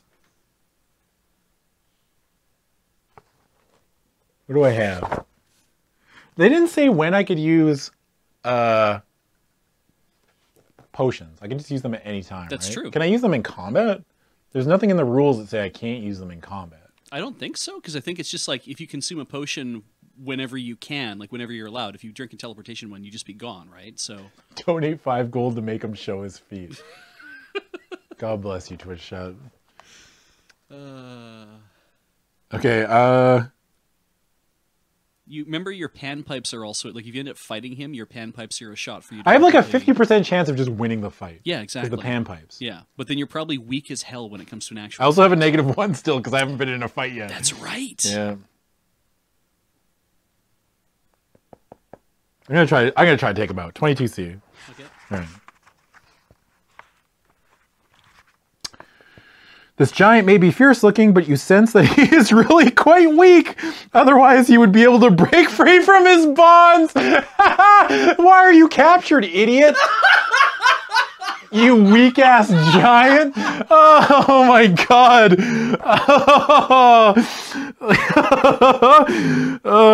You have qualms about attacking a bound enemy, but he is, after all, a fierce giant. Fierce, weak giant. He probably deserves it. That's what we just said. Yeah. You choose your weapon and attack, prepared to leap away from his massive swinging feet. Conduct combat to see if you are successful. If you're a win, turn to 46D. If you lose, turn to 113. So, we're going to combat. All right. There is a combat table. Fire giant. So he has a 8. So an 8 or lower, he hits. Okay. And he does 4 points of damage. And he has 9 hit points. And you get to roll your panpipes first. I roll the panpipes first. Yeah. So if I roll a 6 or lower, he just goes limp. And I win. So, I don't know, just roll a 6 or lower. It doesn't kill him, it just makes him no longer an enemy, right? Like you charm him. Yeah, I charm him. 12. Oh, Nope, we got to fight. Okay, so combat.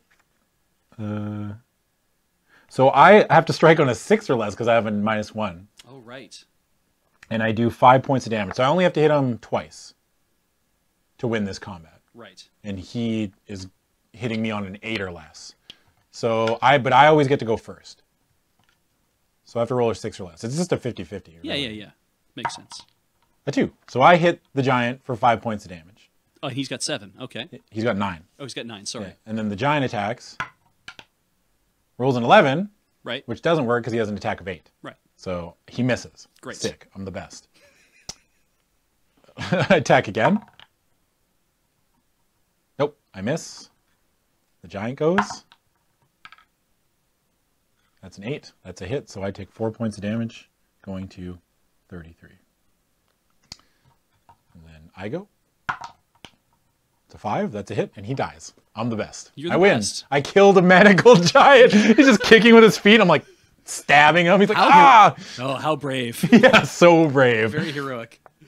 All right. Stab the shit out of the giant. 46D. It's also another ring to give to the Fairy King. Yeah. Just get like a whole set. Just bling out your fist.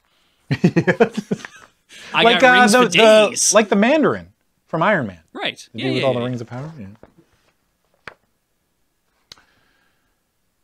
How do I have as much as 4 times as health as a fire giant? We specifically stated that it was a weakling because it was captured.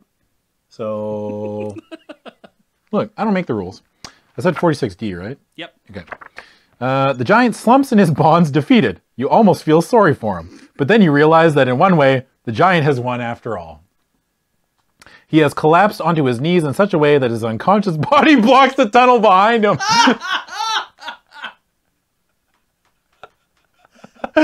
So killing him blocked the door. We're like, oh, shoot. Just cut him to pieces. Yeah. Yeah. Yeah. Slowly cut this giant Into humanoid pieces. that you can move. It is my last resort, Beach. Yes. I wasn't fishing for that, but Yeah. all right. Well, I thought that's what you were. I thought that's what you were fishing for. Oh boy. All right. And there's no way that you can move such a huge creature. How are you going to get out of here? Turn back to 32 to decide what to do next.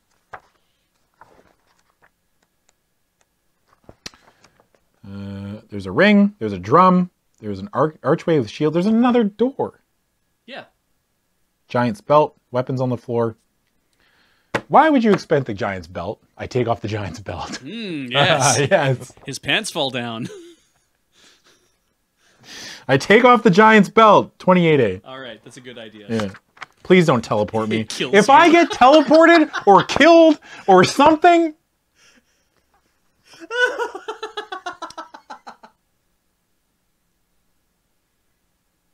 Your eye is caught by the beautiful leather belt around the giant's waist. If the giant is chained to the wall, turn to 16C. If he has been released and is just standing there, if he's just chilling, and you're like, You start to undo his belt, and he's like, oh, whoa, whoa, whoa! This part of the book is not vaguely erotic! oh my god. Please ask my name first. Well, he's technically chained to the wall. He sure He's is. dead. Yep. But yeah, 16C, baby. All right. You draw near the giant, trying to get a better look, but you don't manage to avoid... Oh, wait, but he's dead. He's dead, yeah. So he's just standing there? You should be... Okay, let's do the other one then. Am I... Turn to 22. See, I fought him. And then I get to investigate. Yeah. That doesn't make any sense. 40... They didn't write one for what happens if he's dead, so maybe... You know I what? guess I just don't get the belt. That's weird, though, because it's like you should be able to interact with any item that you want. Yeah. So what happens if he's just standing there? Like, I'm not going to move the book. If you move the book, If you had let him go. he just like freaks out and tries to beat you up, basically, and then you like fight him. That's all that happens. Okay. So the belt. Well, let's try the ring on the giant's finger then. All right. 124. That's weird. That's yeah. They didn't. 124A. Yeah, it's the same thing. If he's manacled the wall, turn to 16. If he's... I'm going to try 86A just to see what it says. Sure.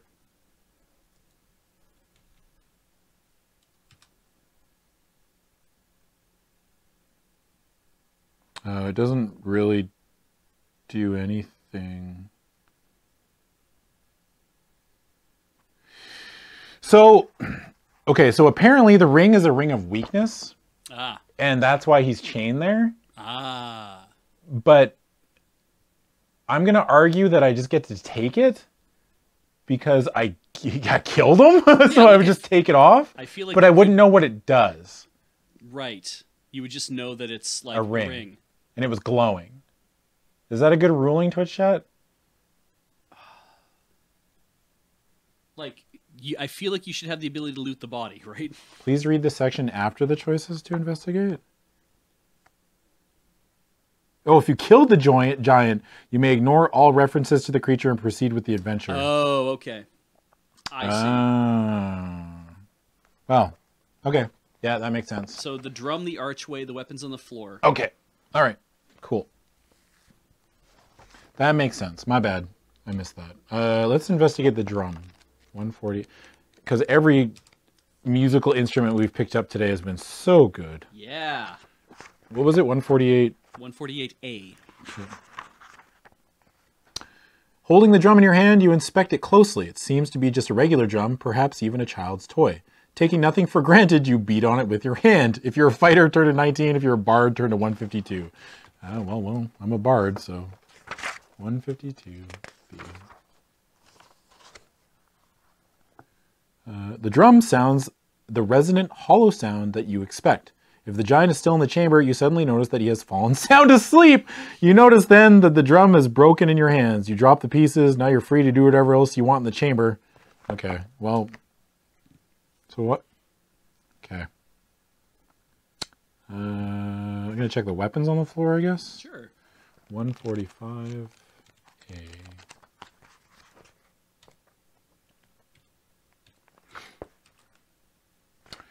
You study the weapons lying on the floor and realize they are ordinary weapons. Nothing you see is any better than the weapons you already have. You move around the area some more and prepare to leave either through the archway or through the smaller dark archway. I can't go through the dark archway though, right? I think that's correct. Yeah.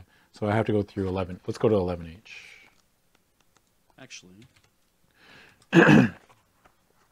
You look beyond, or you look through the archway at the idyllic outdoor scene beyond. But when you try to step through the arch, you run into some kind of invisible magical barrier that stops you short. Generate a number from 1 to 12. If you get an odd number, turn to 158. If you get an even number, blah, blah, blah. Okay, so we want even. Cool. 6. Even. That's good. We got a random beneficial effect.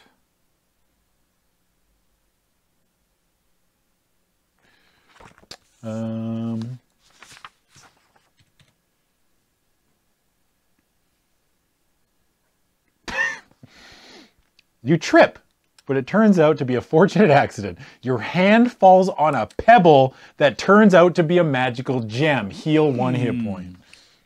Okay. Nice. Sick. Does that mean you also take it? I didn't say you took it. It just says... Heal this, yeah. Yeah. We're at 34.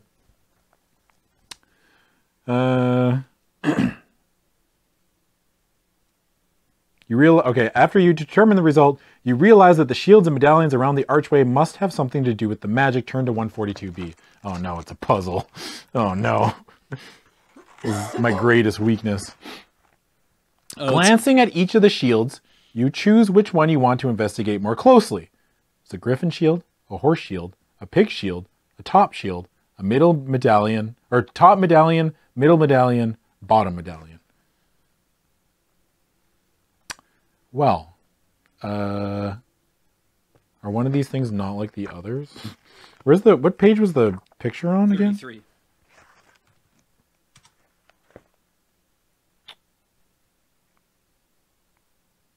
Apparently the medallions have faces in them. Yeah.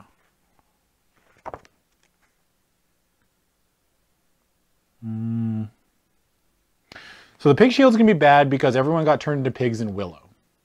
Yes. And I'm not gonna pick the pig. Okay. Griffin is spelt wrong? Griffin?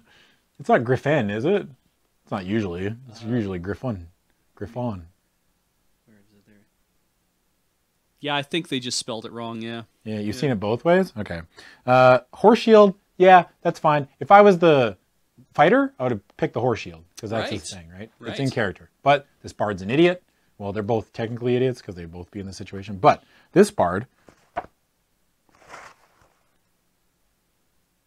is definitely a bottom. Uh-huh. So he's going to take a 140A.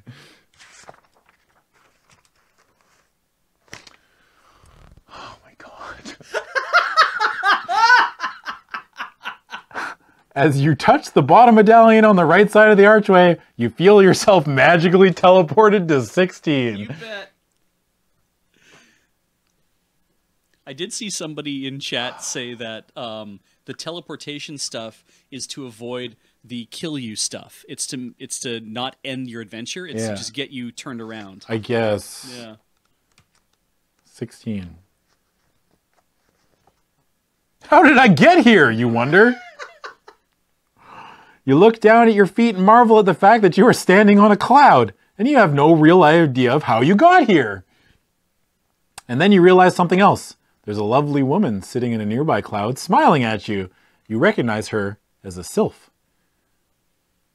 If you want to pretend you haven't noticed her and investigate the intriguing things scattered around the other clouds, if you want to talk to the woman, oh, what's with the ignore? I don't understand that choice. Right. That, like, do you want to ignore this person that's shooting sparks at you? Or that's like, oh, it's hilarious. Though it's weird. I think it's kind of that thing where it's like, otherwise you're like, do you want to attack them? Do you want to talk to them? Like, it's always about interacting with that person. But in this case, it's like, do you choose just to not do that? Is kind of a new wrinkle in these books, right? I've never seen that before. Well, ignoring the people always gets me teleported, so I'm going to talk... I'm talking to the sylph, dude, right. 54D. This game has put the fear of God into me. Was there any art for that? Yes, there was. Sorry, you can... Yeah, I'll show that while you're talking. Oh, hell yeah. Look at the thing up in the top. It looks like the dude from Return of the Jedi, the weird, you know, the dude with the big ears. Salacious Crumb. Yeah, is that what his name is? Yeah, Salacious Crumb. Yeah. All right. The sylph pats the cloud next to her and says, "Come here and sit by me." You feel yourself under a strange compulsion, oh no, to do as she requests, but maybe you shouldn't yield to the compulsion. Do you have any control over it? Roll the die. If you get 8 or more, turn to 87. If you get less than 8, so we definitely want to get 8 or more, I bet. No, wait, usually this game is like hitting is lower. Right. Lower is good.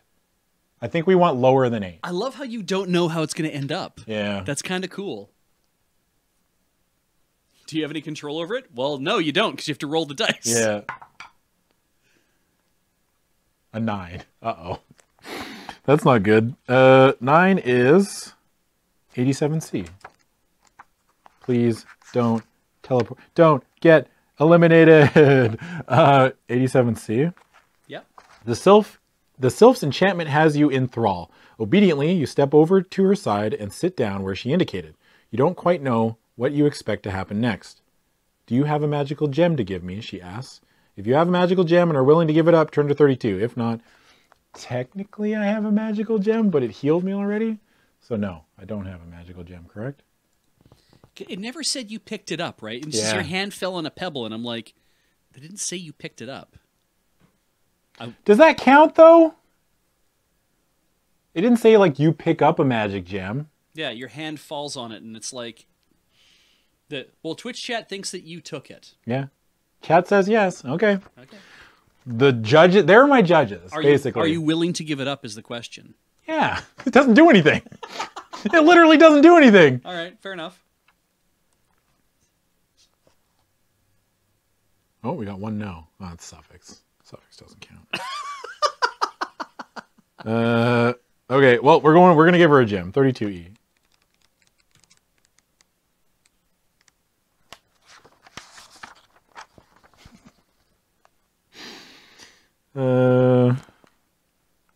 You hand the sylph a magical gem. Suddenly you feel free of the compulsion to be near her, even though that prospect is not unpleasant.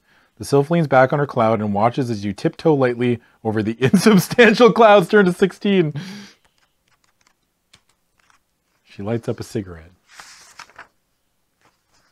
Okay, I'm free to explore this chamber. Cool. Nice. Well, I'm gonna check out the bow because that's cool. All right. 34. This book has been wild.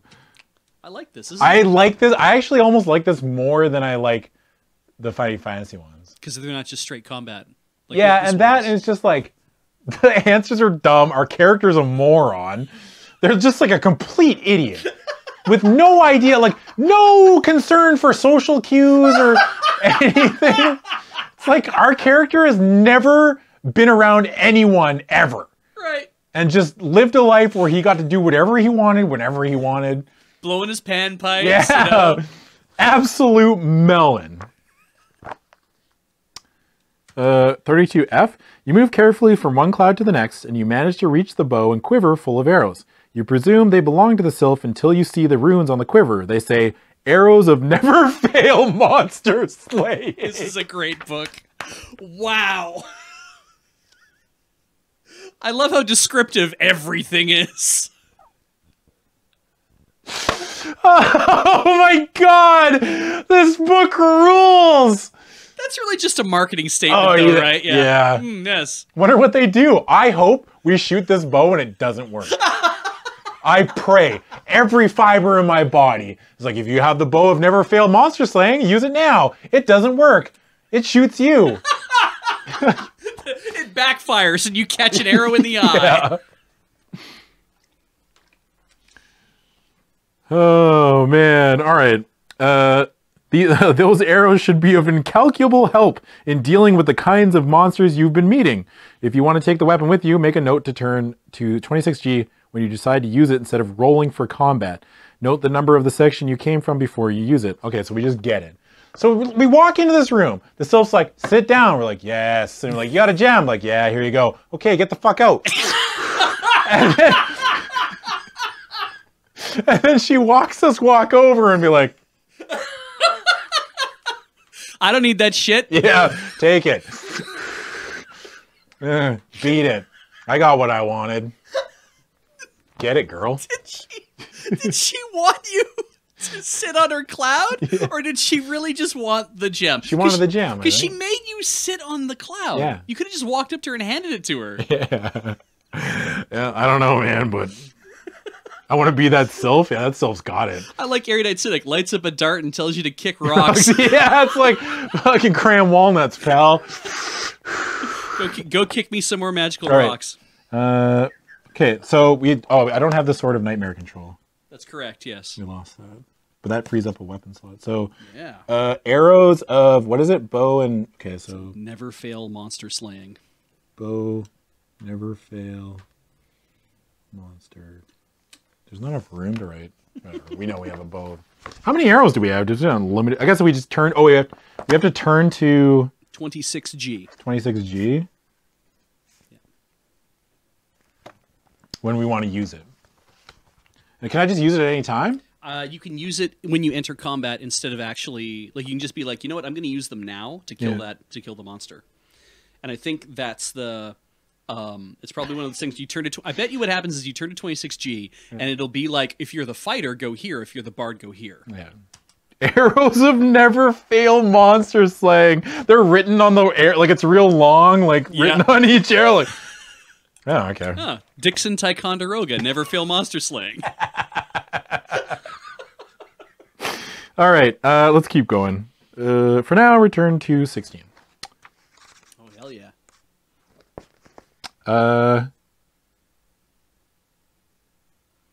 I mean... You play Hunting Horn. Yeah, I do. Let's go to 36E. Please don't kill me. Please don't kill me. The jeweled horn sparkles brightly against the white cloud. You pick it up and notice that runes are engraved around the horn's circumference. They identify the horn as a horn of monster destroying. Ah, perfect. Yes.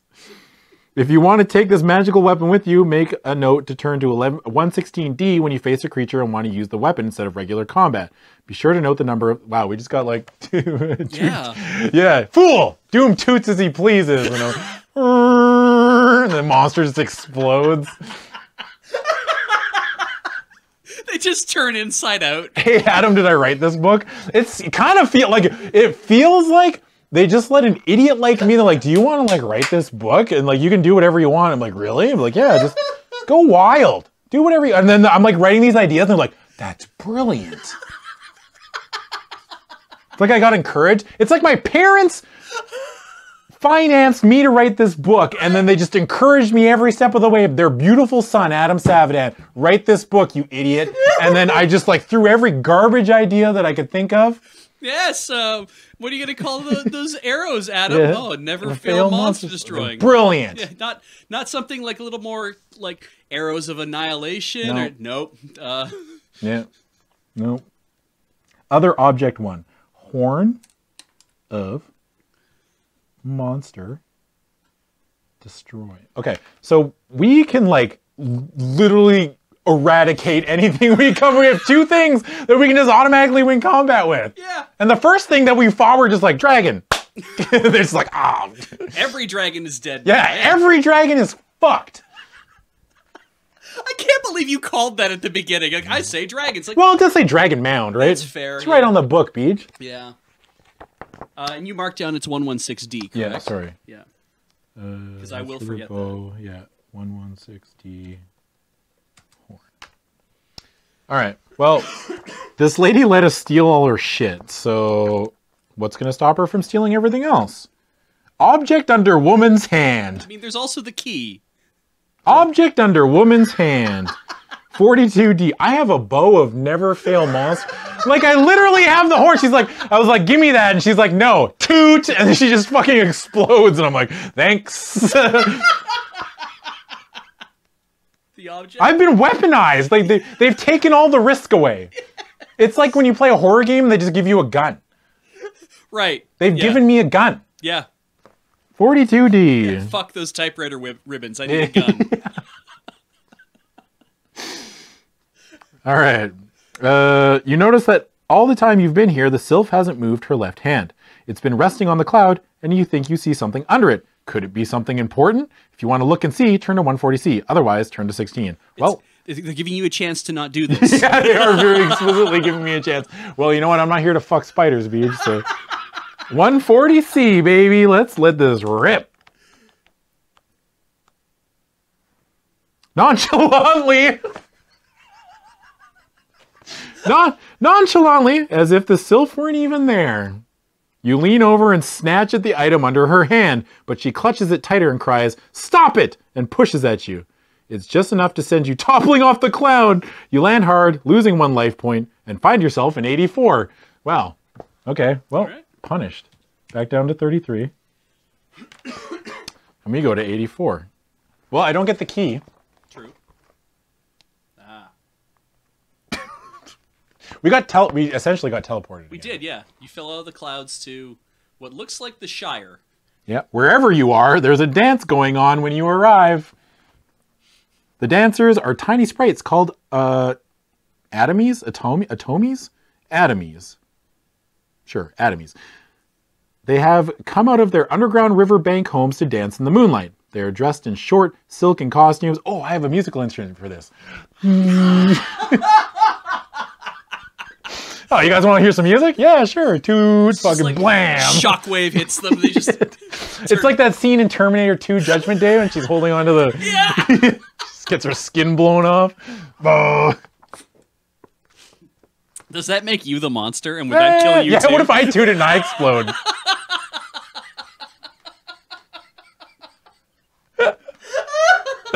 I just toot and you die. It's like you learn a lesson as you turn inside out.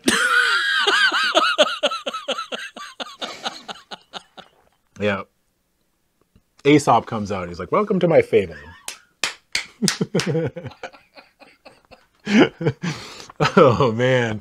Ooh, I'm sweating. I'm laughing so hard. Jeez Louise. Okay. Okay, let me finish. They are dressed in short silken costumes, and they wave their thin wings rhythmically as they dance. The pungent scent of the brew they are drinking and the toe-tapping melody the little band is playing makes you want to join them. Suddenly you start to wonder, is there danger here? Perhaps they are trying to make you want to join them. If you think there's something strange going on here and want to fight the Atomies, turn to 51K. However, on second thought, they look sociable enough. Perhaps you should talk to them. Of course, you could just ignore them and search the area. So, every time I've talked to anybody, I've been immediately punished. Seems that way. Anytime I've tried to fight somebody, I've been immediately punished. Fought the giant, blocked the doorway. Killed the dragon, got teleported. Yeah. Talked to the hedgehog, got bit, got teleported. Yeah. I mean, with the dragon, you did have an opportunity to search the room, and I bum steered you. Yeah, you did.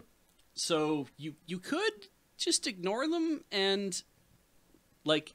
Last time I ignored the dude, I got teleported. Oh, shit, you're right. Yeah. Yeah. I'm going to talk to him.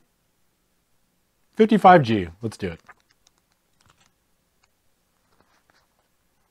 You stand there, enjoying the Atomies' music and the dancers' obvious pleasure in their movement, until one tiny sprite drops out of the dance, looks up at you, and says, "It's mighty fine weather for dancing." You agree that it certainly is, and ask if they mind if you listen. If you're the fighter, turn to 59. If you're the bard, turn to 67J. Yes. 60. Please, God, don't punish me for this. You dance forever. You dance until you die. Well, says the spokesman, I see by your pipes that you, too, are a musician. Why don't you pick up that big fiddle? It's just about your size and play us a melody of your own. It would be fun to dance to someone else's tune for a while. Wondering why these little folk should have a violin that is taller than they are, you pick up the instrument. Like, you don't think about that? You're not like, wait a second, I'm not going to touch that. I saw that immediately. And also, can I add, as somebody who plays, like, saxophone, if you came up to me and said, here, have a tuba. Yeah. I'd be like, nah. It's not the same. No, it's not the same thing. I know they all have twisty bits in them, but it's not the same thing. Yeah. Okay. Wondering why these little folks should have a violin that is taller than they are, you pick up the instrument. Immediately it seems to nestle against your chin and the curvature of your wrist as if it had been made specifically or especially for you. If you want to play a regular dance tune for them, turn to 40A. If you'd like to play a melody that would charm them into leaving you alone, turn to 88G. Oh, I want them to leave me alone. 88G, baby. How would I even know to do that? It just kind of sucked itself into your neck, right? Yeah. Yeah. Still not certain these little sprites are to be completely trusted, you decide to try to charm them with your playing. You play a special magical melody that eats its way into the dancer's wills until finally they all drop out of the dance and sit harmlessly on the grass, ignoring everything you do. You're now free to investigate anything you want in this place without fear of interference from the Atomies. Turn to 84. Sick. Suck Holy it. shit, you did it. Yeah, I did it, dude. Hey, you want to borrow our giant violin? Oh, thanks. They all sit down. Robs them. I'm just robbing these. I'm robbing these sprites, dude. They're just having a party like, hey, we've got a giant Daikini fucking violin here. You want to use it? It's fortuitous that you showed up. I'm like, oh. I'm like, thanks. Oh, sick, cool. Go to sleep. Steal that bottle of booze they have cooling in the river. Oh, yeah. Yeah. Thanks for the bottle, idiots. Yeah. Okay. Yeah, bottle in the water, 92K. Floating in the river, but apparently not going anyplace, is a corked potion bottle. The water in which it floats moves very rapidly, so the problem is how to get it. You sit down on the bank and lean way over it, trying to reach the bottle. Generate a number from 1 to 12. If you roll 1 to 5, turn to 137. If you roll 5 or more, I'm going to fall in the river, and I'm going to get teleported to a different area. Beej, I swear to God, I want just one time for me to win a thing and then get to stay in the area that I... God. We're going to get washed away. You're making good time, though.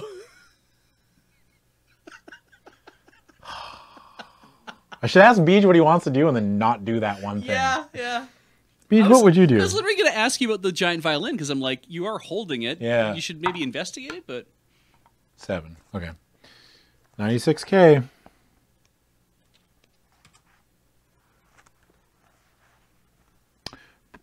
Bracing yourself against the ground with one hand, you crouch low so that you can reach your other hand out to the bottle. The bottle bobs and dips with the current, but it stays in one spot.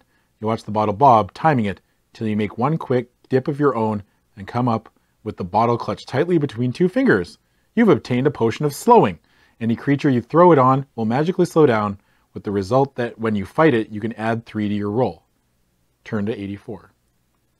Oh, okay. So I get like a +3 in combat. That's pretty good. Oh, they actually didn't teleport me away. I bet you if you roll lower. Oh, yeah. That was easy. Okay, 84. You saved us. Did you write that down? Oh. Oh no, I'm full on potions. No, I wrote bow. I put the bow in the potion. Ah. Okay. I was like, I don't think you picked up 3 potions yet.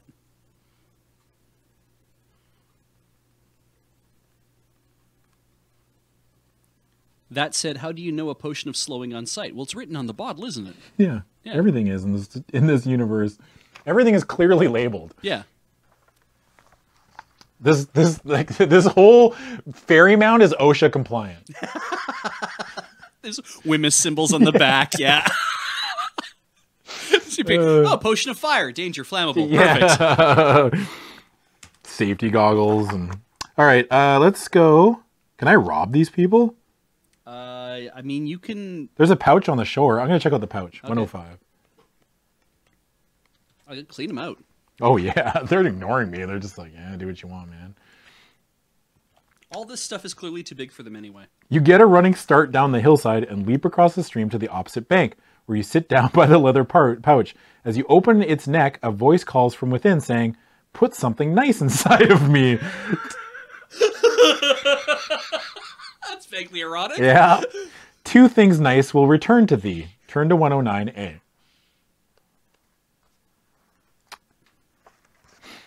You review the items you have, both magical items and weapons, and try to decide which you would like to have 2 of. Having chosen, you drop the item in the leather bag and close it up. You give it a few minutes to do whatever it has to. Then you open the pouch. Sure enough, you pull out 2 of the exact item you put in. The same magic, the same everything. And you think I could do with some more duplicates. Common? No. No, that is greedy. What do I want 2 of? I mean, 2 of a horn of monster destroying is pretty good. That's pretty good. You also have, because you have your own items as well. Yeah, but I'm full. Those are all just regular ass items. Right. I'm full on potions. I only have 1 weapon slot, and I don't need 2 rings of troll ignoring. You know what I mean? Yeah. I'm gonna get another horn. 2 horn of. So we have 2 horns. That's good. If you want to use the bag to duplicate another item, turn to 93M. If you don't, just lay the bag down and go, but no, I'm not doing it, dude. I'm not. Yeah. Yeah, there's no way. That is Punishment City. That is just like, never in a million years would they ever let you duplicate things more than once. Yeah. Just take your duplicate and just leave. Just walk away.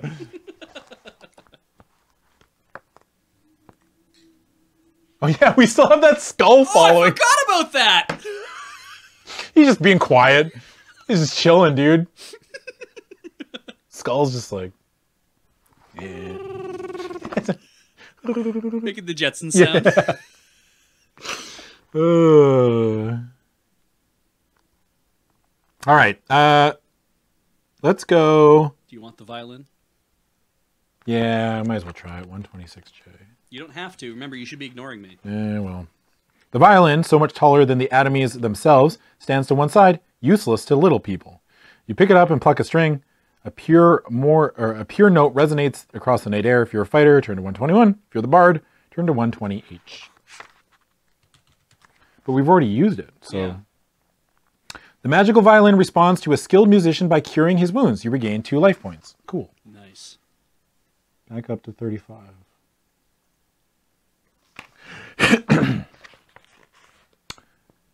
You can tell that the magic will only work only once for you. Although you could play the violin for a long time, you begin thinking of the instruments of your heart's desire. You start searching for exits, turn to 84. That's good. That is good.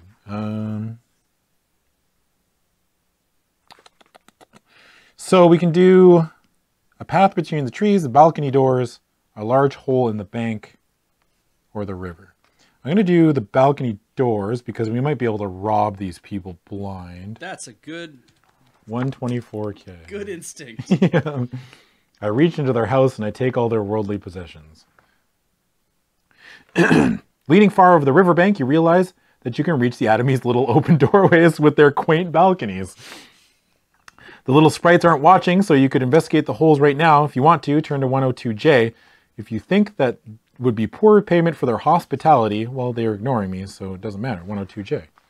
It's going to be like, wow, that seems like a warning. Yeah.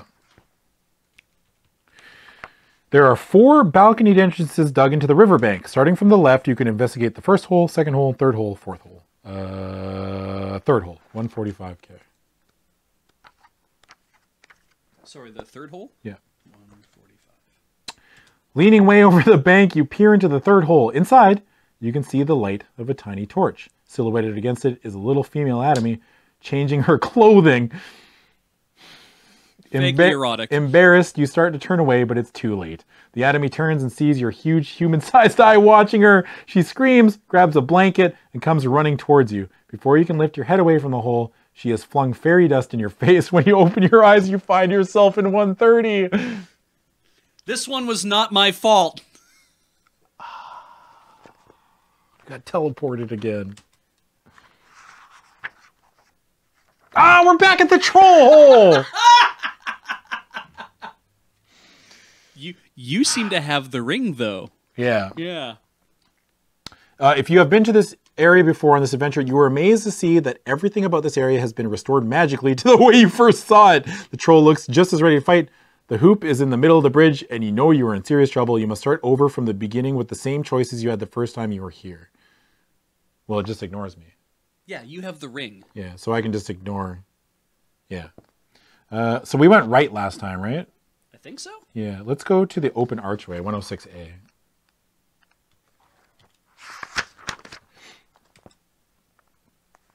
You stand in front of the stone arch, surprised that you can't see anything beyond it.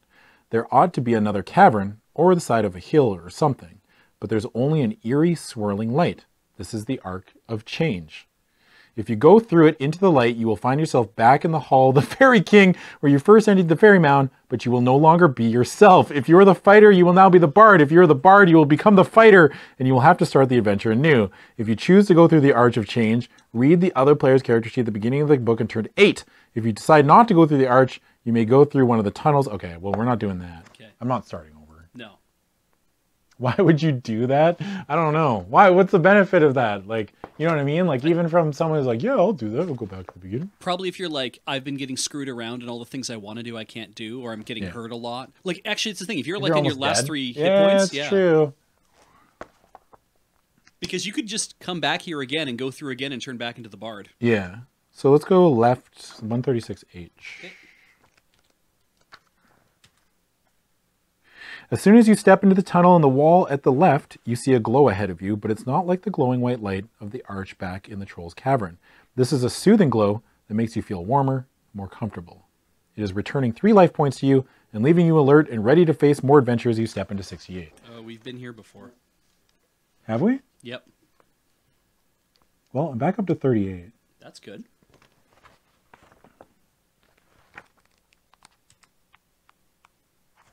Oh yeah, this is the wizard. Yep. Okay, so, quickly turn and talk. If you want to use your own magical weapons against the old elf, I could just blow my horn and he fucking dies. It's true. Yeah, I'm gonna fight this old fart. Also, though, it says if you have been here before in this adventure, turn to another... Ah, shoot! Yeah. Okay, well, we've been there before. We gotta follow the rules. 14E.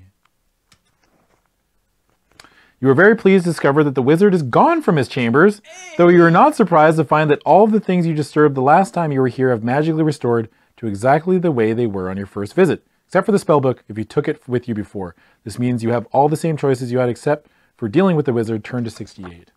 Oh, so I just get to explore the room. Yeah. And we didn't touch anything last time. That's right. No, we have that's where we got the potion of teleportation. You're right. Yeah.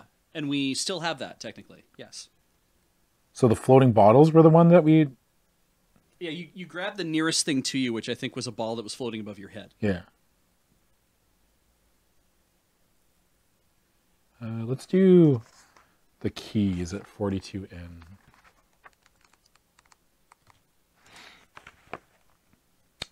The keys are nothing more than ordinary keys with no magical properties whatsoever. Also by the door are an hourglass and a coat and hat. Ah, coat and hat. I'm going to steal this guy's coat and hat. Good luck going out in that lousy Smarch weather, you asshole. Lousy Smarch weather. I hope that's like he comes to work and he takes his coat and hat off and he puts his magical robes on. Yeah. And he takes them off at the end of the day and he goes home in like a trench coat and a fedora. Yeah. Okay, what was it? 130. Sorry? You want to go to the coat 133F, yeah. The open doorway must be the wizard's usual way of coming and going. Like most back doors, it has hooks beside it for his outside clothing. You inspect the coat and hat and find nothing but signs that the wizard has been eating... find signs that the wizard has been eating tomato soup with his coat on. Is that... How did you test that? The world's greatest detective. You're just kind of like, huh. Ah, someone's been eating tomato soup. Let me test that. Yeah, it's tomato soup. Okay, well... Also, there are keys in an hourglass. Did I write this book? Did I write this? Have I been reincarnated? Who wrote this? John Blashfield and James M. Ward? So weird. Just some of the things they point, like he must have been eating soup. It's like, that's a weird thing to say. Why bring that up? Watch you run into the wizard later in the book and be like, wait, I also love tomato soup. He's like, oh, finally. Now I know what it feels like when doves cry. Look, I spilled soup on myself too. We're both idiots. So you're going to look for the hourglass then? Yeah, I guess so. Okay. 125E.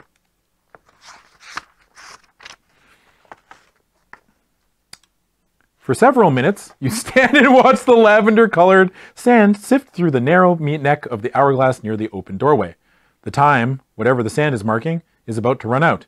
Do you want to turn the hourglass over? If so, turn to 133G. If you don't want to touch the hourglass, you can look at other objects by the door. Coat and hat, keys. Let's flip it over. What's the worst that could happen? You're right. 133G. Time has run out. For you in this chamber, you find yourself magically teleported to 102. Where there's another hourglass. Oh, wow. All right. 102, hey? Mm-hmm. Oh, there's art.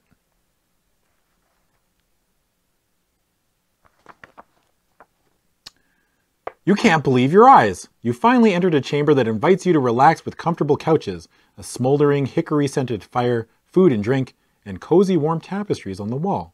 They all draw you into the room and urge you to unbuckle your weapons, quench your thirst, and relax. You are about to yield to the temptation when you see that why, even here, you must maintain your vigilance and be ready to fight. Quicklings. The tiny, almost invisible relatives of the brownies are all over the place. Now that you have noticed them, you realize that they've been here all along, holding still and fading into the patterns of the decor. So far, though, the quicklings have left you alone. Maybe you can continue to pretend that you haven't seen them. On the other hand, maybe you should attack right now while they aren't sure if you've noticed them, or you can try and talk to them. Every time I talk to somebody, I get punished. Every time I kill somebody, I get punished. Yeah. Every time I ignore somebody, I get punished. I don't know what to do.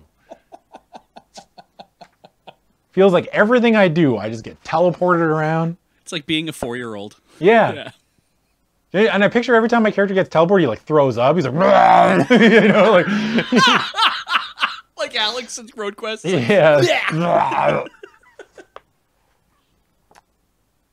Can you see them in the art? Oh yeah, they're not really invisible. They're fucking hiding in plain sight. I see 6 of them so far. Yeah. How many brownies do you see? Answer the question. I could just attack them and use one of my horns. This is true. I'm gonna attack them. Fuck these brownies. Quicklings, whatever. 58H.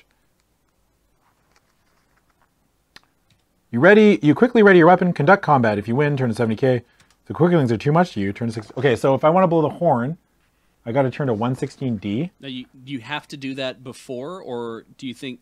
Because here's the thing, it's like... It says if you use the horn as a weapon, then you would turn to the thing. But you also have the opportunity to just roll your dice and use your panpipes to charm them. Yeah, but if that starts, do I still get to use the horn? I think because the horn's a weapon, it's like that's I can when just you use it? as you start combat. I guess I could try to charm them, right? Yeah, I think you should charm them first, and if not, then you can try to use the your horn? horn. Yeah. Okay. Well, we'll try to use the panpipe first. Hey, they're charmed. Hey, perfect. Fucking. Oh boy. Now kill them. Yeah. Why did they give one character an instant kill? Doesn't make any sense. Design in the 80s. Am I right? Yeah. All right. Well, we won.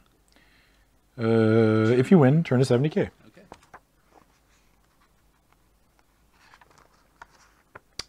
Somehow, you and your weapon have to defeat all the little quicklings in the room before they can use their poison daggers on you. At least, you hope you got them all. You're free to explore this sumptuous room now, but you'd better watch out. Turn to 102. Still sounds like a warning. That's a weird way. That sentence is like, somehow you and your weapon have to defeat all the little quicklings in the room. We already defeated all the quicklings. Yeah, you won. Yeah. Okay, well, 102. So we can investigate the whole room. Correct. Cloak over the chair or cloak over the couch?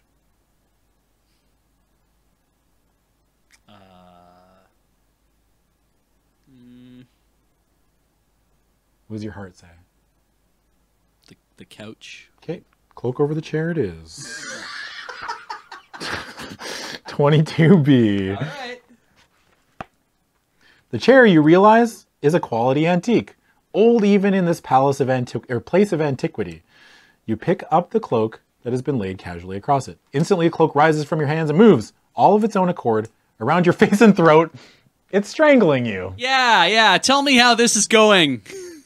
Before you finally get free of the evil magical cloak of smothering, it takes 3 of your life points. Okay, back down to 35. Cool. Apparently, there is danger in even simple things like clothing in this place. You want to get out of here, and there are only 2 obvious choices. You either move towards the hole in the wall behind the tapestry, or to the fireplace. Let's go 129M. Okay. Well, Beach, I got punished there. 129M? You find yourself wondering why the corner of the large tapestry is turned back from the hole in the wall behind it. It appears to be an exit, but did somebody just go down it? Do you dare follow? You're not sure how else you're going to get out of here. If you want to go into the hole in the wall, turn to 55E. If not, keep looking around 102. I want to go back to 102. I want to go check out the other cloak and see if Beej was right. 102, baby. You said couch? I said the couch. 126H. All right. Thanks for letting me back into the room, you idiots. Fuck. The garment is just a plain lavender-collared robe, although a perfume clings to it that makes your head reel. In fact, you discover that the perfume is magical. Turn to the beneficent random effects table on 159 after the effect washes over you. The realization comes that it is time to leave. Okay, so beneficent. Yep. Suddenly you find yourself in the middle of a misty cloud. Where would you like to go? A voice asks.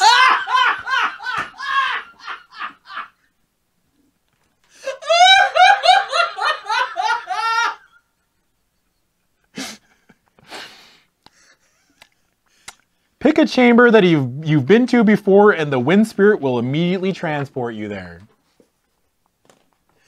What was the dragon chamber? Yes! Do we remember what? Hang on, I think it was 16. I want to go back to the dragon That was the chamber. sylph, I can hang on. find the art. Yeah. That was that. No, okay. Is it 9? Yeah, if you can find the art, that'll probably help. Oh, I found it. Okay. 12. 12. Wow, you're smart. Yeah, good job. Okay. Not the harp. That's correct. Okay. Think, Adam. Statue of the Unicorn. All right. 34A. Oh, my throat hurts. Yeah, it's like so much more. It feels like it's way more talking. Yeah. For me, especially, I'm just like, I might need to take a quick break and get some more water. Mm-hmm. Let's do the State of the Unicorn, though, first. Okay. This is a beautiful statue of a flying unicorn carved of gleaming translucent ivory. Although the unicorn statue is rare and a costly item, it isn't going to help you here. You could take it along, but it is bulky. Mm. Cool. How beautiful. Yeah. Return 12. Okay. Jeweled Axe, 42A. 42A. Your eye is caught by a marvelous double-headed axe, its handle completely encrusted with jewels. If you're the fighter, turn to 43. If you're the bard, 46. Well, I'm the bard, so 46C. Holding the axe in your hands, you see that there is, after all, nothing particularly special about it. You lay it back down and return. Okay, yeah. Back to the chamber, yeah. Jeweled Crown, 70A. Why does he have so much shit? I don't know, dude. Get some good stuff. The wonderful jeweled crown catches your attention. You pick it up and study it. If you put it on your head, turn to 156. If not, turn to 74. Oh, this won't end badly. I put it on my head. Yeah. 156A. Let's do it. That's the stuff. Yeah. Don't kill me. Don't kill me. Don't kill me. Don't kill me. You raise the crown on your head and put it on. Or you put it on. Instantly, you feel greater strength and authority. You gain 2 life points. Nice. Sick. Back up to 37. Good choice. There's a staff in the corner, and a magic wand, and a ring of keys. 23B, ring of keys. Okay. Among the treasures, you see 5 keys on a large ring. One of the keys you sense immediately is magical. You slip it off the ring and place it in your pocket. The others are ordinary keys, although each one has a different shaped top. A star, a circle, a crescent, and 3 entwined rings. Turn to 12. So it sounds like you have 1 key now. Yeah. Okay. I'm just going to write magic key.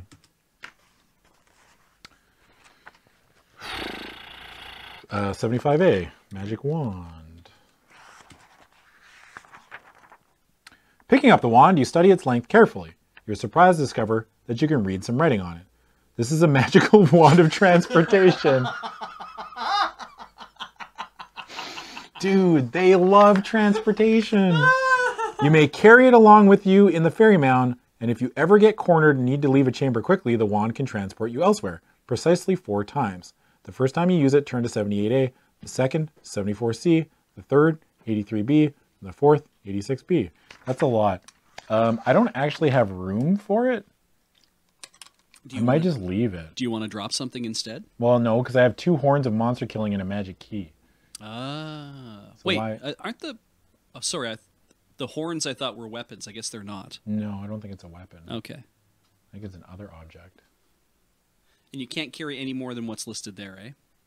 Why would I drop a horn? That's a good point. Have the skull carry something. Oh, wait, the horns are weapons? That's bad, then. So does that mean that you can slide one of them into your weapon That slot? means I have to drop a horn because I can't hold that many. Yeah. Because I only have 1 weapon slot left. Because you still have your arrows of sure kill monster Yeah, slaying. horns of... Yeah. Horn of... Okay, Because I didn't realize... Okay, so I can take the wand. So because you couldn't... because we were off by a little bit, does that mean that you wanted to have duplicated something else? Is there... It's fine. Okay. I'm not too stressed about it. Fair enough.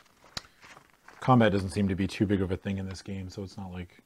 We probably need to note the... We either need to note where to turn to, or we need to note... Yeah. I'll write it down. Okay. So, 78A...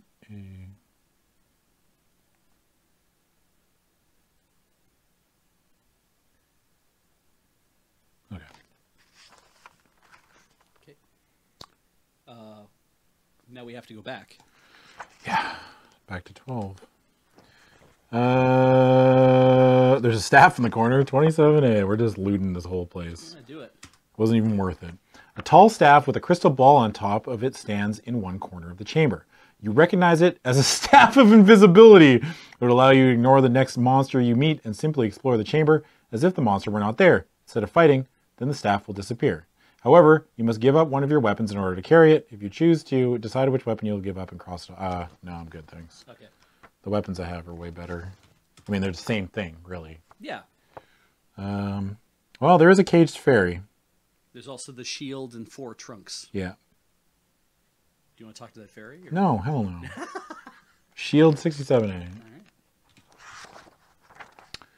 Hanging over the arched doorway is a shield with a picture of a beautiful flaxen-haired maiden on a horse.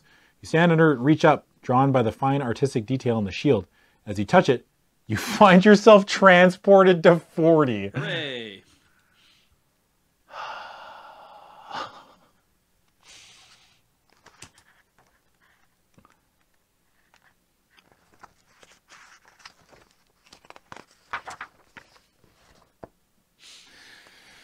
A slight breeze ruffles your hair and you take a deep breath, enjoying the crisp outdoors. For once, you have a chance to simply relax and look around.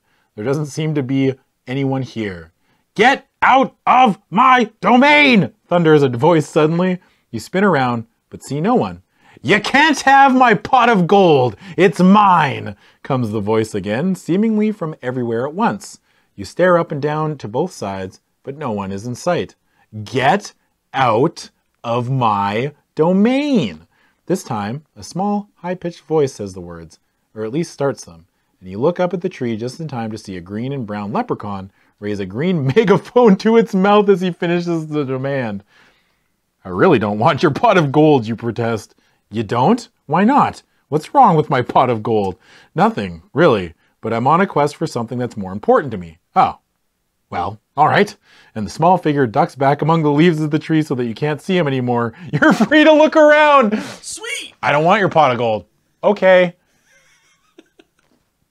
What is this book? Okay. So.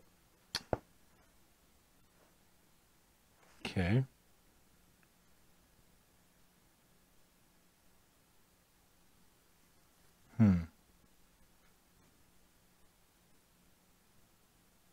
There's a skull in the tree. There's a pair of boots. Yeah. They look human size. They don't look leprechaun size, right? 31F. A pair of soft leather boots that look exactly as if they would fit you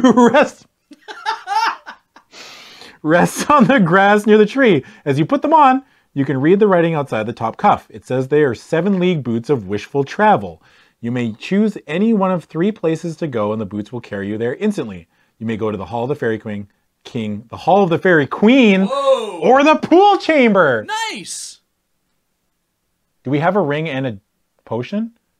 We have the ring of troll ignoring. Yes. We have potion of teleportation. Yes. So that would work technically. It should. I'm going for it, dude. It's got to be. Fairy Queen, 82. All right. Well, that was easy. We're just going to do that right now. All right. Yeah. It's like he's putting them on. He's like, oh, shit. Huh. Just teleports. There's these 3 numbers written on the inside. It's like, 82? Yeah. So the art is on 80 and 81 of what we teleport to. It's this big 2-pager. Colors, music, laughter, tempting aromas, life swirl about you. The fairies seem to be having a lot more fun here in the Hall of the Fairy Queen than they were with the Fairy King. Tiny winged creatures fly through the air chasing each other. Romance is being pursued, sumptuous foods eaten, bargains completed, and pipes played, all overseen by the Fairy Queen herself from her throne, which is strangely in the shape of a cat. The Queen clearly knows everything and everyone in the chamber. She looks directly towards you, holds up a one hand, and instantly the great room grows silent. Then, in a soft but penetrating voice that sounds like a summer breeze, she says, "There is a stranger among us. Come forward, stranger." You walk toward the huge cat-shaped throne, your thoughts flying. How does a fairy lean back in a chair? Doesn't its wings get in the way? I wrote this book! So, how does she sit in this?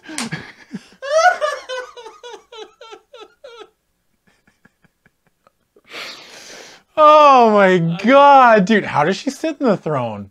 Things are getting in the way. Oh. Well. Let that be the first question you ask her. Yeah.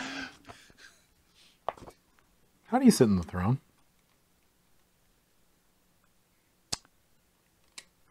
And then I walk towards you. How does she sit in the chair? Doesn't its wing get in the way? Well, where are they? She asks, her voice taking on a biting tone. I guess she didn't yell.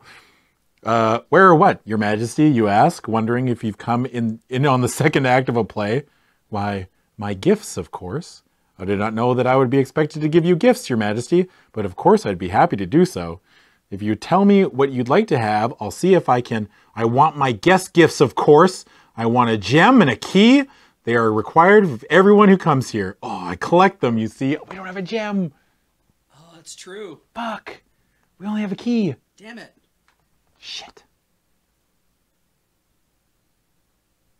If you have a gem and a key, turn to 109F. If you don't, turn to 150G. Fuck. Oh, well. Oh, we're going to get teleported away, dude. 150G. When you apologize to the queen for not having a key and a gem, she exclaims, "No gift? Then you may not stay here." The other people in the room move away from you as if you were a pariah. "No gift! No gift!" they whisper excitedly amongst themselves. The queen makes a magical gesture with her hand, and the next thing you know, you're standing in 98.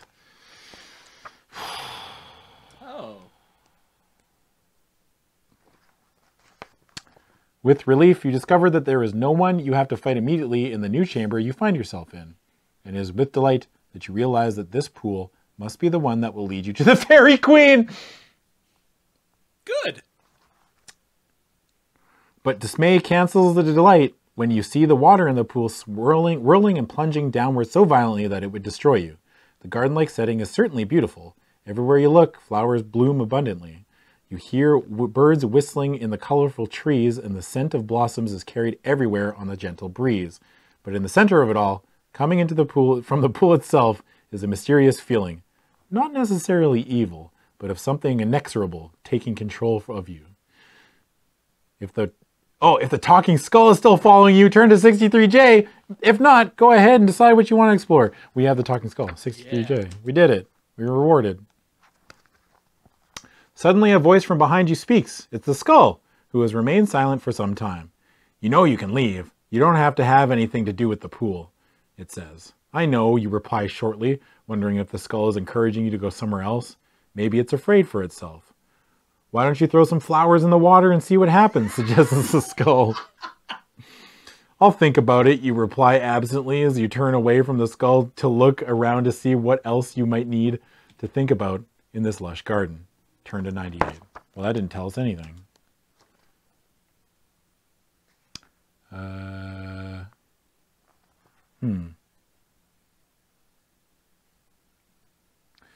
going to go to the path. Let's go to 50N. We need to find a gem.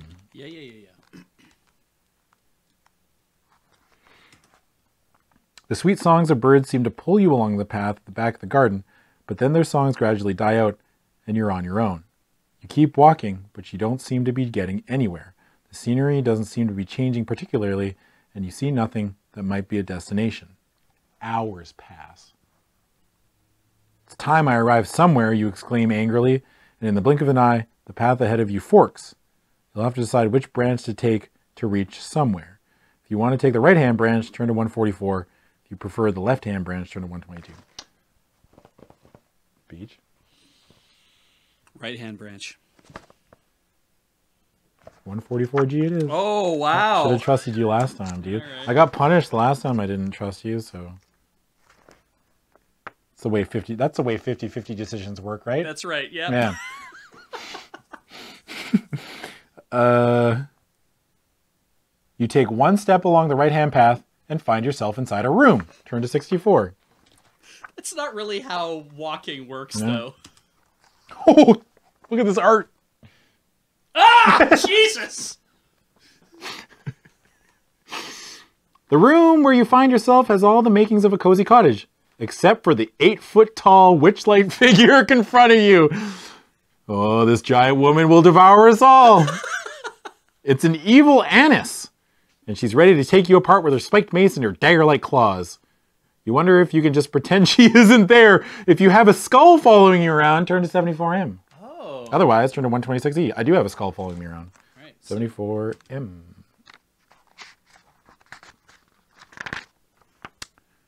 As you think about it, you realize that the absurd skull has followed you here and is trying to get your attention. If you want to take time to see what it wants, turn to 104M. However, the Annis is, after all, the immediate menace. Maybe you should fight her, but if you want to try and talk to her, turn to 43A. I feel like talking to the skull is not going to be good. I do have a horn of monster slang. True. I'm going to go to 83H. Oh. I'm just going to fight. All right. 83H. You quickly realize that your opponent is one powerful lady, and her mace proves to be a magical mace of defending. But you're committed now. If you're the fighter, turn to 86J. If you're the bard, turn to 92J. I'm the bard. You're the bard. You're the bard now, dog. You draw out Quithia, determined to charm this evil creature into submission, but you soon discover that this is no ordinary woman. Try as you will, she can't be charmed. As you lose one life point, you realize you must either fight or retreat. I blow my horn of monster slang. You just do that immediately? Yeah, she can't be charmed. Time to toot, dude. Okay, cool. Yeah. So we have to turn to 116D to use the horn. Okay.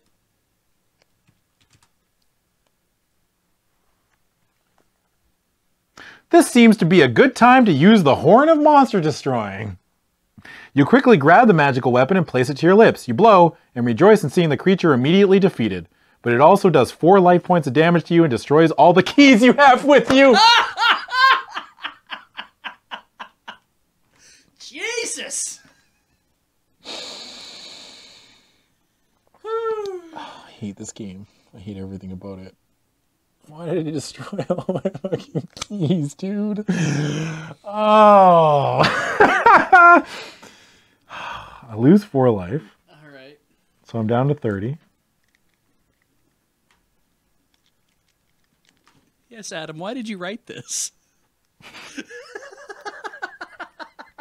My 1 magic key, gone. Horn of Monster Slaying, gone. Oh, okay. Return to the area. What page were we on? Does anybody remember? 64. 64? Yeah.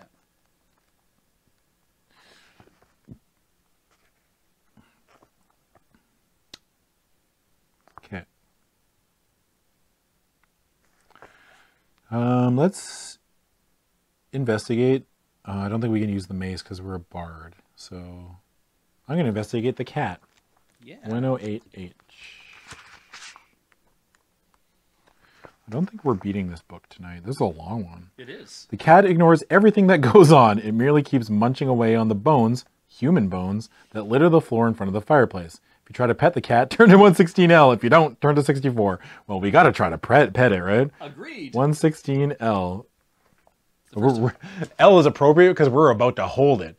We're about to hold that L for trying to pet this cat. The cat starts to purr, then rises up and rubs against your leg. Then it returns to its bones. Turn to 64. I did write this book. Yes! Oh, man. Okay.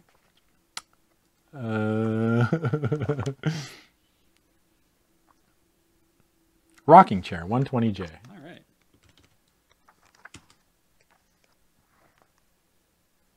The rocking chair with its cozy-looking cushion seems to invite you to rest a moment.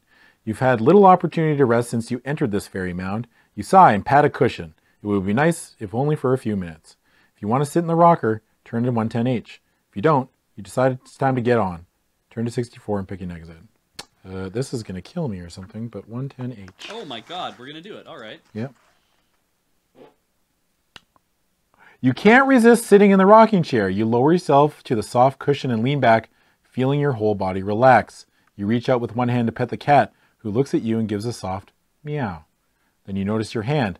It's become gnarled and heavily veined with long claw-like fingernails.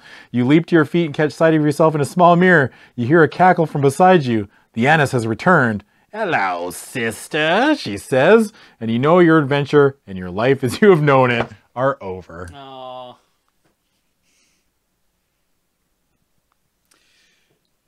Do you have an item that lets you replay an encounter? No, that's the fighter. Ah, okay. Well, that's that. Yeah. Do we want to roll it back one step, or do we want to just start over? Still have a half an hour. Yeah. Yeah, we'll roll it back. Okay. 64? Yeah. I mean, this stream isn't about winning. You know what I mean? Like, Yeah. if I pick an answer and I die, it's just like, okay, well, whatever. It's like we don't have to restart all over it again. No. Right?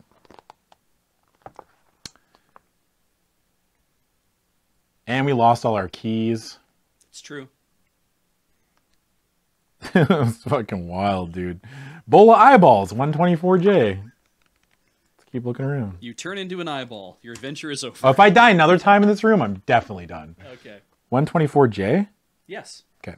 Your eye is caught by a shallow bowl of round objects on a table near the easy chair. With a shudder, you realize that the objects are eyeballs. As you inspect the bowl, the eyes peer up at you through the irises of many colors. Fat horizon blue, azure, hazel, green, and they follow you. If you want to pick up one of the eyes, turn to 114F. If you leave the things alone, you start feeling squeamish around this place and rush for the nearest exit. Well, it's time to pick up an eyeball, 114F. You pick up a blue-eyed sphere from the bowl. Oddly, it doesn't feel completely round. As you hold it on the flat of your hand to examine it more closely, the eyeball suddenly sprouts tiny wings and flies from your fingers. For a moment, the strange sphere flies around the room rather clumsily, as if it were just learning. Then it heads straight for you. If you want to fight off the eyeball, turn to 128C. If you decide it can't possibly hurt you and just want to leave it alone, turn to 141N. Time to fight an eyeball. Oh, okay. 128. Reason has flown out the window as the strange sight of a flying eyeball. As it nears your head, you slap at it with a weapon. The eyeball immediately drops to the floor and rolls under a chair. A sudden feeling of uneasiness comes over you, a combination of bereavement and anxiety, but you shake your head and continue exploring the room. Turn to 64. All right. Okay, cool.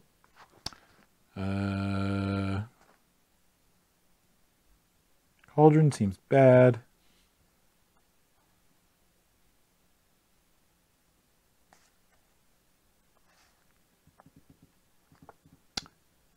There's a plain door with a sign. Let's do that. Okay. 83K. You open the door and cautiously step through and find yourself on the deck of a small ship. You stop abruptly as you realize that you're about to run into a small, ragged band of pirates who are forcing a young blindfolded girl to walk the plank. She's refusing. You cheer for her as you notice the sound of a wind-up alarm clock ticking in the distance. You are about to go to the girl's aid when you see a red-haired boy fly in over the bow and tackle the... It's Peter Pan. It sure is. You've just changed genres completely. This is a fever dream, dude. What is going on? This is wild. Tackle the pirates. She won't need your help. You turn around and go back through the door, but the Annis's cottage is no longer on the other side. Instead, you find yourself in 52. Hooray! Hooray! Oh, sick. I've been wondering about this room. You find yourself in a tumble-down, filthy room inhabited by the two largest and ugliest goblins you've ever seen. One seems to be losing to the other in some sort of friendly battle, but their fighting stops as you appear. You know there's no such thing as a good goblin, so wow, that's racist. What? Why is our character so... You know there's no such thing as a good goblin. no. Yeah, they cheat at cards. So your immediate urge is to attack. On the other hand, perhaps you should talk to them or simply pretend they aren't there. The wolves growl as you decide. Oh, right, there are wolves in this picture, as you can see, yes. I'm going to talk to them. 11G. Nice.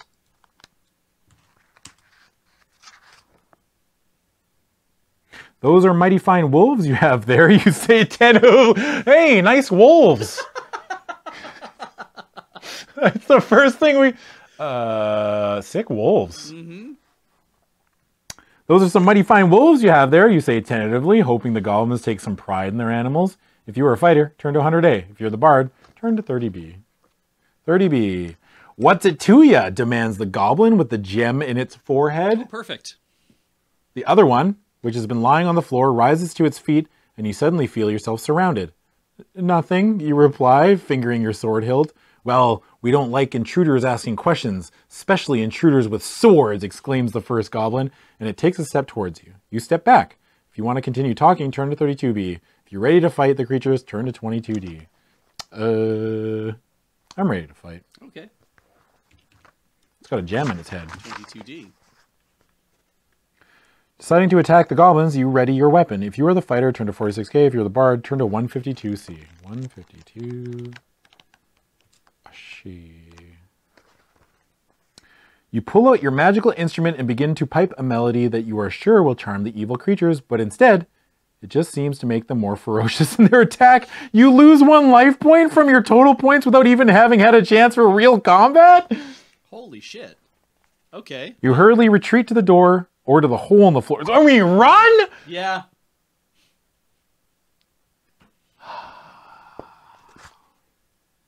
Hole in the floor. 75B.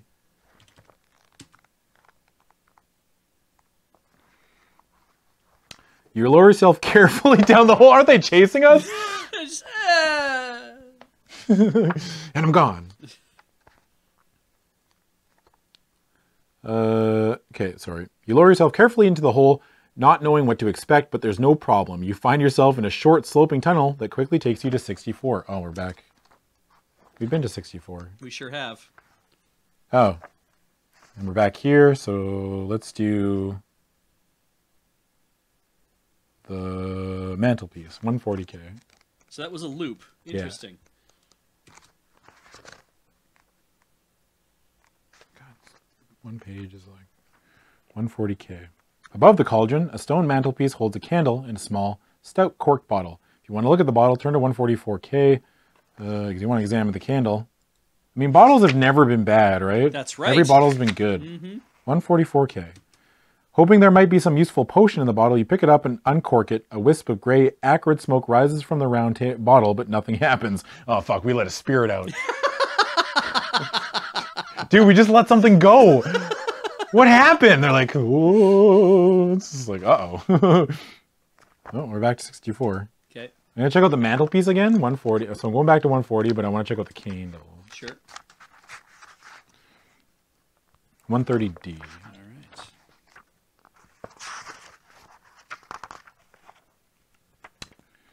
Candle appears to be a perfectly ordinary candle in a pewter candlestick. You replace it and turns... Okay.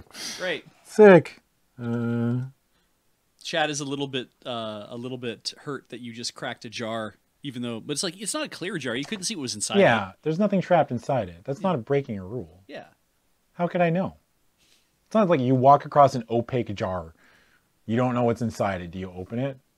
Like a man-sized jar. A Double no. man-sized Nobody's jar. like you're walking through the forest. You find a giant opaque jar that you can't see inside. Do you open it? No, everyone's gonna be like, no. No, you tap on the glass. Yeah, tink, tink, tink, and then see what happens. Yeah, you enrage the thing inside. Yeah, then come you on, leave. Twitch chat. Get the fuck out of here. Dutch door, 136p. All right.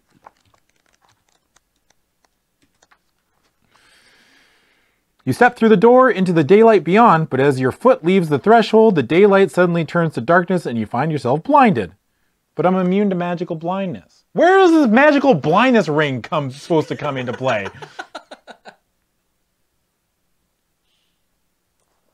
Did you see that picture? Oh, no, I didn't. It's the I'm a genius, but he's like blowing the horn, and then, oh no, and his keys are going everywhere. That's great. Oh, that's good. Oh, that's so good. You know what? Hang on a second. I'm going to see if I can just get that to show up in... Oh, so for the YouTube viewers? Yeah, you so need to they be can able see to... it as well. You need to see this YouTube. All right. It's a good idea. I never would have thought of it. There you go. Yeah. To be fair, it was only one key. That's true. an over-exaggeration. Yeah. You took liberties with that. The story you're telling there. Okay, generate a number from 1 to 12. If the number is even... Okay, so generate a number. Yeah. 1. 137K. You stumble out of control in the darkness. Twice you fall to the ground, bruising yourself on unseen objects. You lose 1 life point. Cool. Down to 29. You lose 1 life point before your eyes finally adjust and you begin to perceive a shaft of light in the distance. As you walk closer, you realize the light is moonlight. Turn to 48. Whoa. That's cool art. The woodland darkness is lit by a shaft of moonlight shining on a strange being sitting on a low tree branch. Looking ready to spring at any moment is a creature that appears to be half human and half grasshopper, but it's only a couple feet high. The Grig notices you instantly and shifts into a position poised for leaping. It could cover the distance to you in an instant, but it doesn't need to. It's armed with a quiver of very lethal looking darts. Do you want to fight the Grig, talk to it, or just ignore it? Talk to it, I guess. That sounds like fun. You ever talked to a Grig before? 52A, no.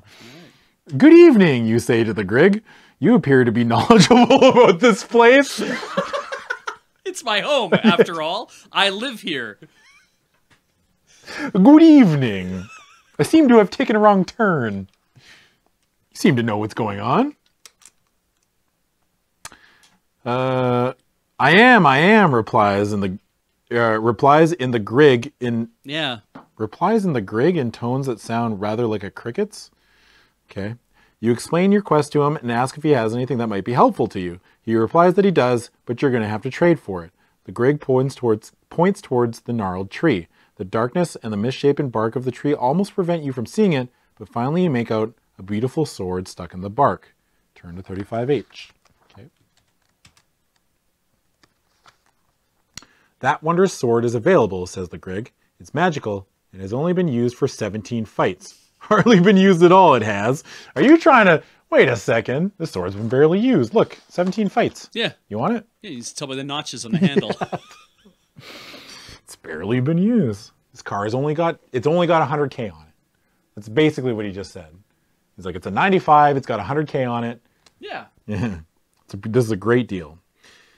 Hardly been used at all. It especially likes singers because it, too, can carry a tune. How much would you want for it, you ask? Why, I don't need to have more magical weapons to replace that fine sword. I need to have more magical weapons to replace that fine sword. How many would you be willing to give in exchange? You have to give me something. Choose the number of magical weapons you're willing to offer as shown below. You need to generate the number next to it or more for the numbers to be acceptable. If your offer is not accepted, do not offer that number again.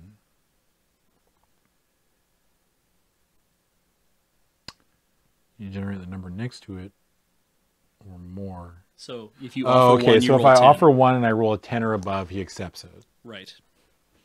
But I only have 1 magical weapon. Do I want the sword? Instead of arrows of never fail monster slaying? I don't know. We don't know what the sword does, but we know it carries a tune. But it especially likes singers. And we are a bard. But never kill monster slaying seems pretty good too, right? I don't understand how we have more than 2. How we can have more than 2 weapons to offer him because we can only hold 2. Maybe. Oh wait, no. If you're the fighter, you have your own magical sword. You have your own original sword. Yeah. Don't we have a second horn? No, I dropped it because I didn't realize that it was a weapon, and I had 2 of them, and you can only hold 2 weapons. I already had the bow and the arrows, and then the horn. Yeah. So I had to drop a horn. No, the arrows can be used by the bard. Yeah, we can use anything. They can use bow and arrows. Yeah.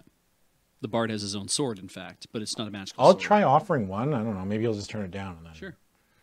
So 10 or above? Yep. Oh, I can take it by force if I want to. You could just offer 0 and then go straight to taking it by force. Yeah. Offer 1. 7. Nope. Okay. Well, let's try to take it by force. That's the spirit. This is America. 55B. No matter how hard you try, the sword will not come out of the wood. In fact, although it was probably a trick of the moonlight, you think you saw the tree trunk scrunch itself up slightly and pull the sword even more deeply into the wood. You give up this effort as a lost cause and begin looking around the area for a way out. Turn to 48. Okay.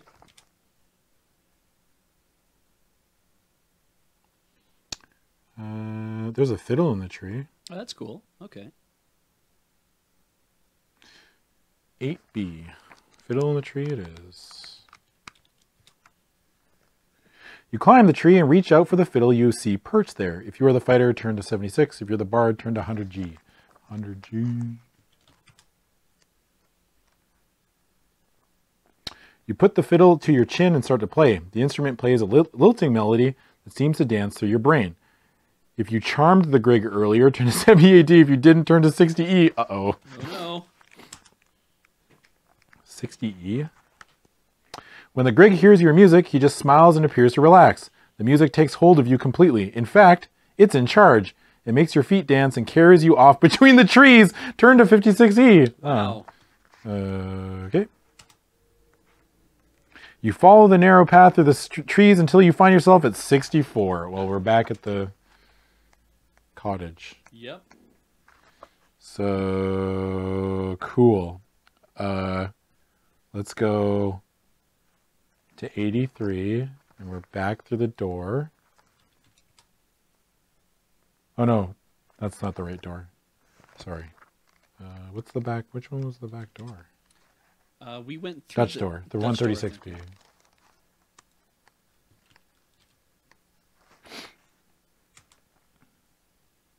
Oh, generated. We generated a number. I guess we got to do that again. Yeah. Even. Hooray, that's different. 118J. Blinded by the sudden darkness, you stumble before you begin to perceive a shaft of light in the distance. As you walk closer, you realize that the light is moonlight. It's the same thing! Yes, but this time you didn't get damaged. Oh, yeah. 48. So we're just like an infinite loop, dude.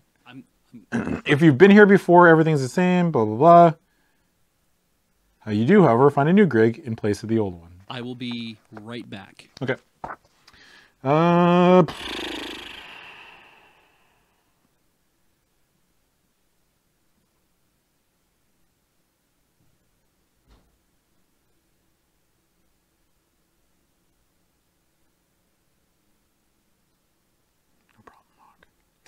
I don't know what to do. Let's go. Let's just do the staircase in the background. We're going to be without beach for a little bit, so we'll go to 86. Clearly, the little staircase spiraling around the tree set some distance back from the Grig's tree is meant to be climbed. However, it is very narrow, and as you climb, it gets narrower and narrower. Roll the die. If you get 1 to 6, you succeed in climbing this. Well, they tell me if I. Okay. So we need a 1 to 6. That's an 11. Okay. If you fail, you lose 1 life point and then fall and need to choose another exit. Okay. Cool. Excellent. We're down to 27.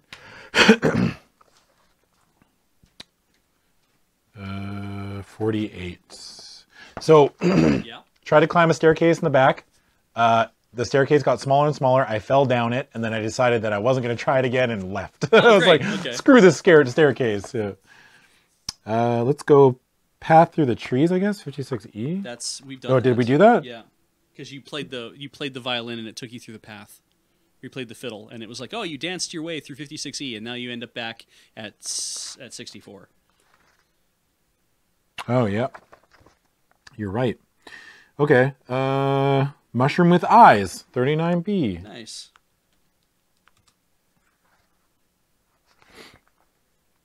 You squat down by the curious mushroom and see that it does indeed have eyes. Take me, it squeaks. What? You ask, startled? Take me with you. I'm yours. Vaguely erotic. Yes. I mean, a mushroom is essentially a dick. Yeah. Yeah. Willing to pursue this peculiar conversation, you ask, why should I? I can keep you from being harmed by others of my kind if you'll pour a magic potion over me. If you're willing to use a potion for this purpose, turn to 67. All my potions teleport, though. True. So you could. This is essentially that you change this into something else. I'm going to pour a potion on this little... Why are we... He's like, pour a potion on me. Yeah, slather me. Yeah, okay. This is weird. 60... What was it? 67C? 67C. Slather me in the juice. Please stop saying juice. You pour the potion that you have selected over the mushroom, which squints its eyes as you do so. When you pick the mushroom and place it in your pouch, anytime you are told that a mushroom is harming you during this adventure, you may ignore it. The mushroom you have just taken with you will protect you. Now turn to 48. Sweet. Okay. We have a mushroom. And we gave up I'm going to say a potion, the healing potion. Because we have a potion of slowing and a potion of teleport. Maybe I should just got rid of the potion of teleport, actually. Yeah, you can do that. I mean, it's not like you're going to need to teleport anytime. Like, the game does that enough. Yes. It's fucking wild, dude. All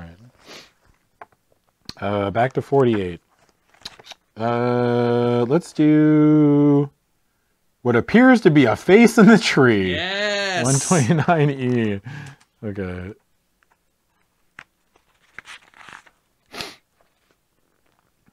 You stare at the gnarls of the huge tree that appear to make a face. If you killed or charmed the Greg, turn to 960. If you didn't, turn to 9H. Oh, 9H.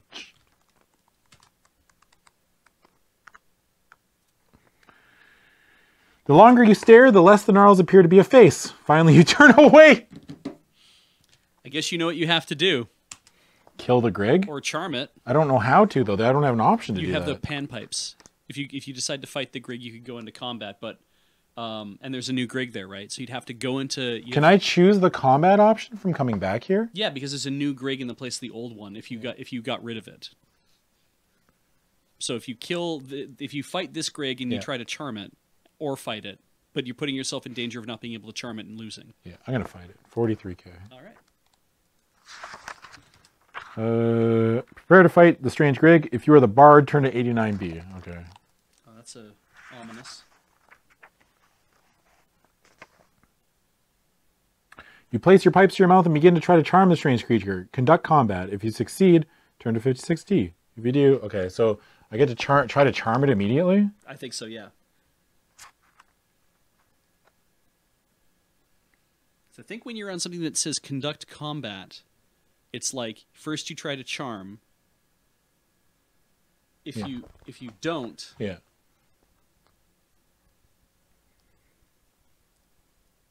Okay, I'm gonna try to charm it.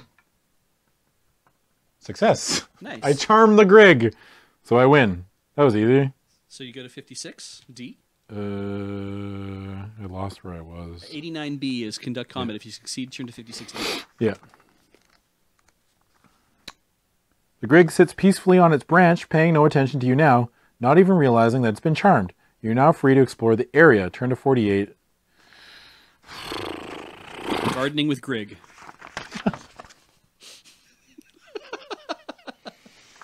Fuck. You gonna look at that face again?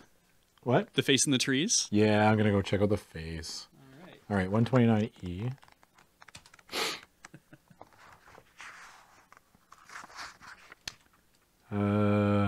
You stare at the gnarls and blah, blah, blah. If you kill the charmed Grig, turn to 960. Okay, so 960.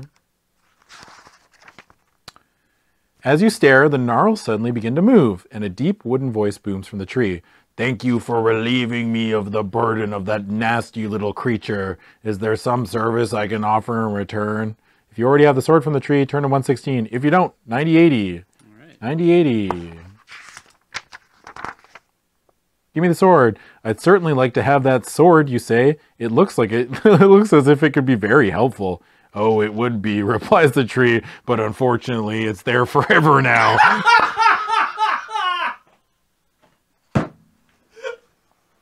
God damn it. Oh, it would be. Eat a bucket of shit. Keep turning pages, asshole. Oh, man, that's good. That would be wonderful if it wasn't stuck there forever. Oh, man. Only the Grig had the magical power to make me release it. Would there be anything else? Turn to 116E. You tell the tree about your quest and ask what advice it can give. It thinks a moment, then says, well, I don't know how a great deal that would be of help. I don't know a great deal that would be of help, but you might like to know that sometimes it's possible to go into fire to find a way out. You thank the tree sincerely, Then ponder the implications of what you've learned. Turn to 48. There was that one fireplace. In the Annis's cottage? No. There was like another one I remember. There was a fireplace somewhere else in like another room. Yeah. All right. We can do a couple more. In the comfortable room. Yeah. Yeah, there's one there too. Comfy room with the brownies? Yeah, the cloakroom. Nut. Yeah, I guess. Nut tree. 10C. You stand and stare at a truly amazing sight. Instead of nuts, the tree bears gems! Hey! Hanging from the branches like walnuts and lying scattered on the ground are countless gems of many colors and sizes. If you want to pick some gems, perhaps fresh ones from the tree itself, turn to 92. If not, admire them moment. Oh, we're taking them. 92. Do we have a key? No, we don't, right? You pluck a gem of liquid red color, marveling at its size and purity. But when you try to put the gem in your pouch, you find that the gem is stuck to your hand. No matter what you do, scrape it against a tree, pull on it with your teeth, whatever, you cannot get the gem off your... What if we went to go pull it off with our teeth and it got stuck to our mouth?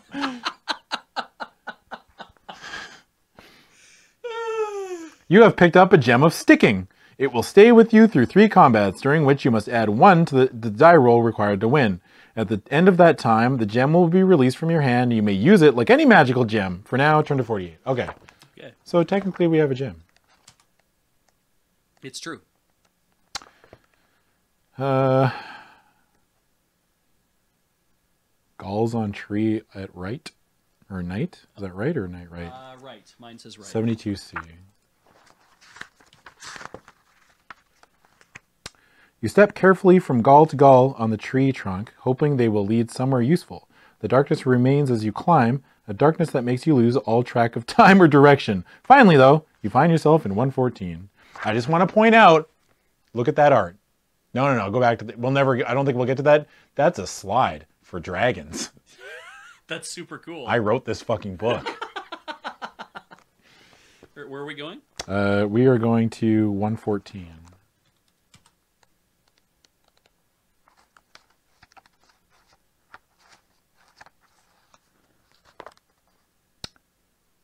Strangely, darkness has fallen, and you find yourself outdoors in a wooded area. Strange, too, that there should be a drum lying on the path and a golden bowl with a gem inside it in the grass. Perhaps not so strange, but rather frightening, is the large snake wrapped around one branch. If you are the bard, turn to 130E. If you're the fighter, turn to 136M. Oh, just right away. Yeah. You have no choice. 130E. You have no chance to survive. Make your time. You start to look at the drum when your attention is caught by a light in the darkness between 2 trees. Then you notice that it's not a light. It's your loot, the goal of your quest, looking just as you first had it described to you, glowing with a wonderful magical light in the darkness. If you want to plunge through the darkness to get it, even though you will be leaving the path, turn to 98A. If you doubt your eyes and would rather stay near the path, ignore the light and return to 114. It's a trap. Sounds like a trap. There's no way turning to 98 is going to be good. But I'm going to turn to 98. Because you got to know. I have to know. I mean, the stream's almost over. So. It's true, yeah.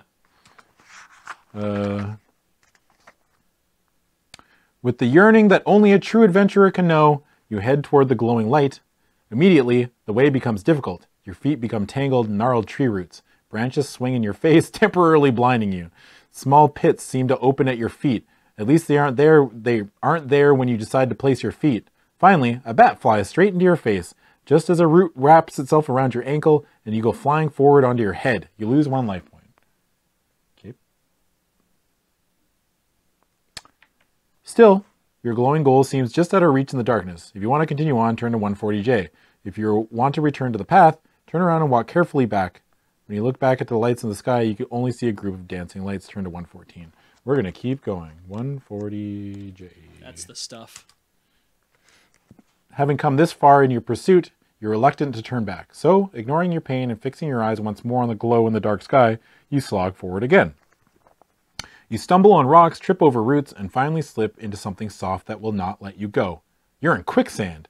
To see if you can struggle out of the trap, roll the die. If you get 5 or more, turn to 126. If you get less than 5... Okay. All right. 3. Less than 5. 145J. 145J. Oh, sick.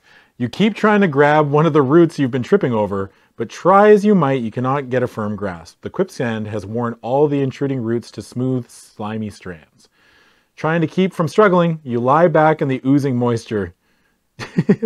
So we gave up. Just as your face is about to go under the muck, you see before you in the dark sky the glow that you followed here. Now you see for what it was. After all, only a will-o'-the-wisp. Your adventure is over. All right. Well, that's a good time to stop. I agree.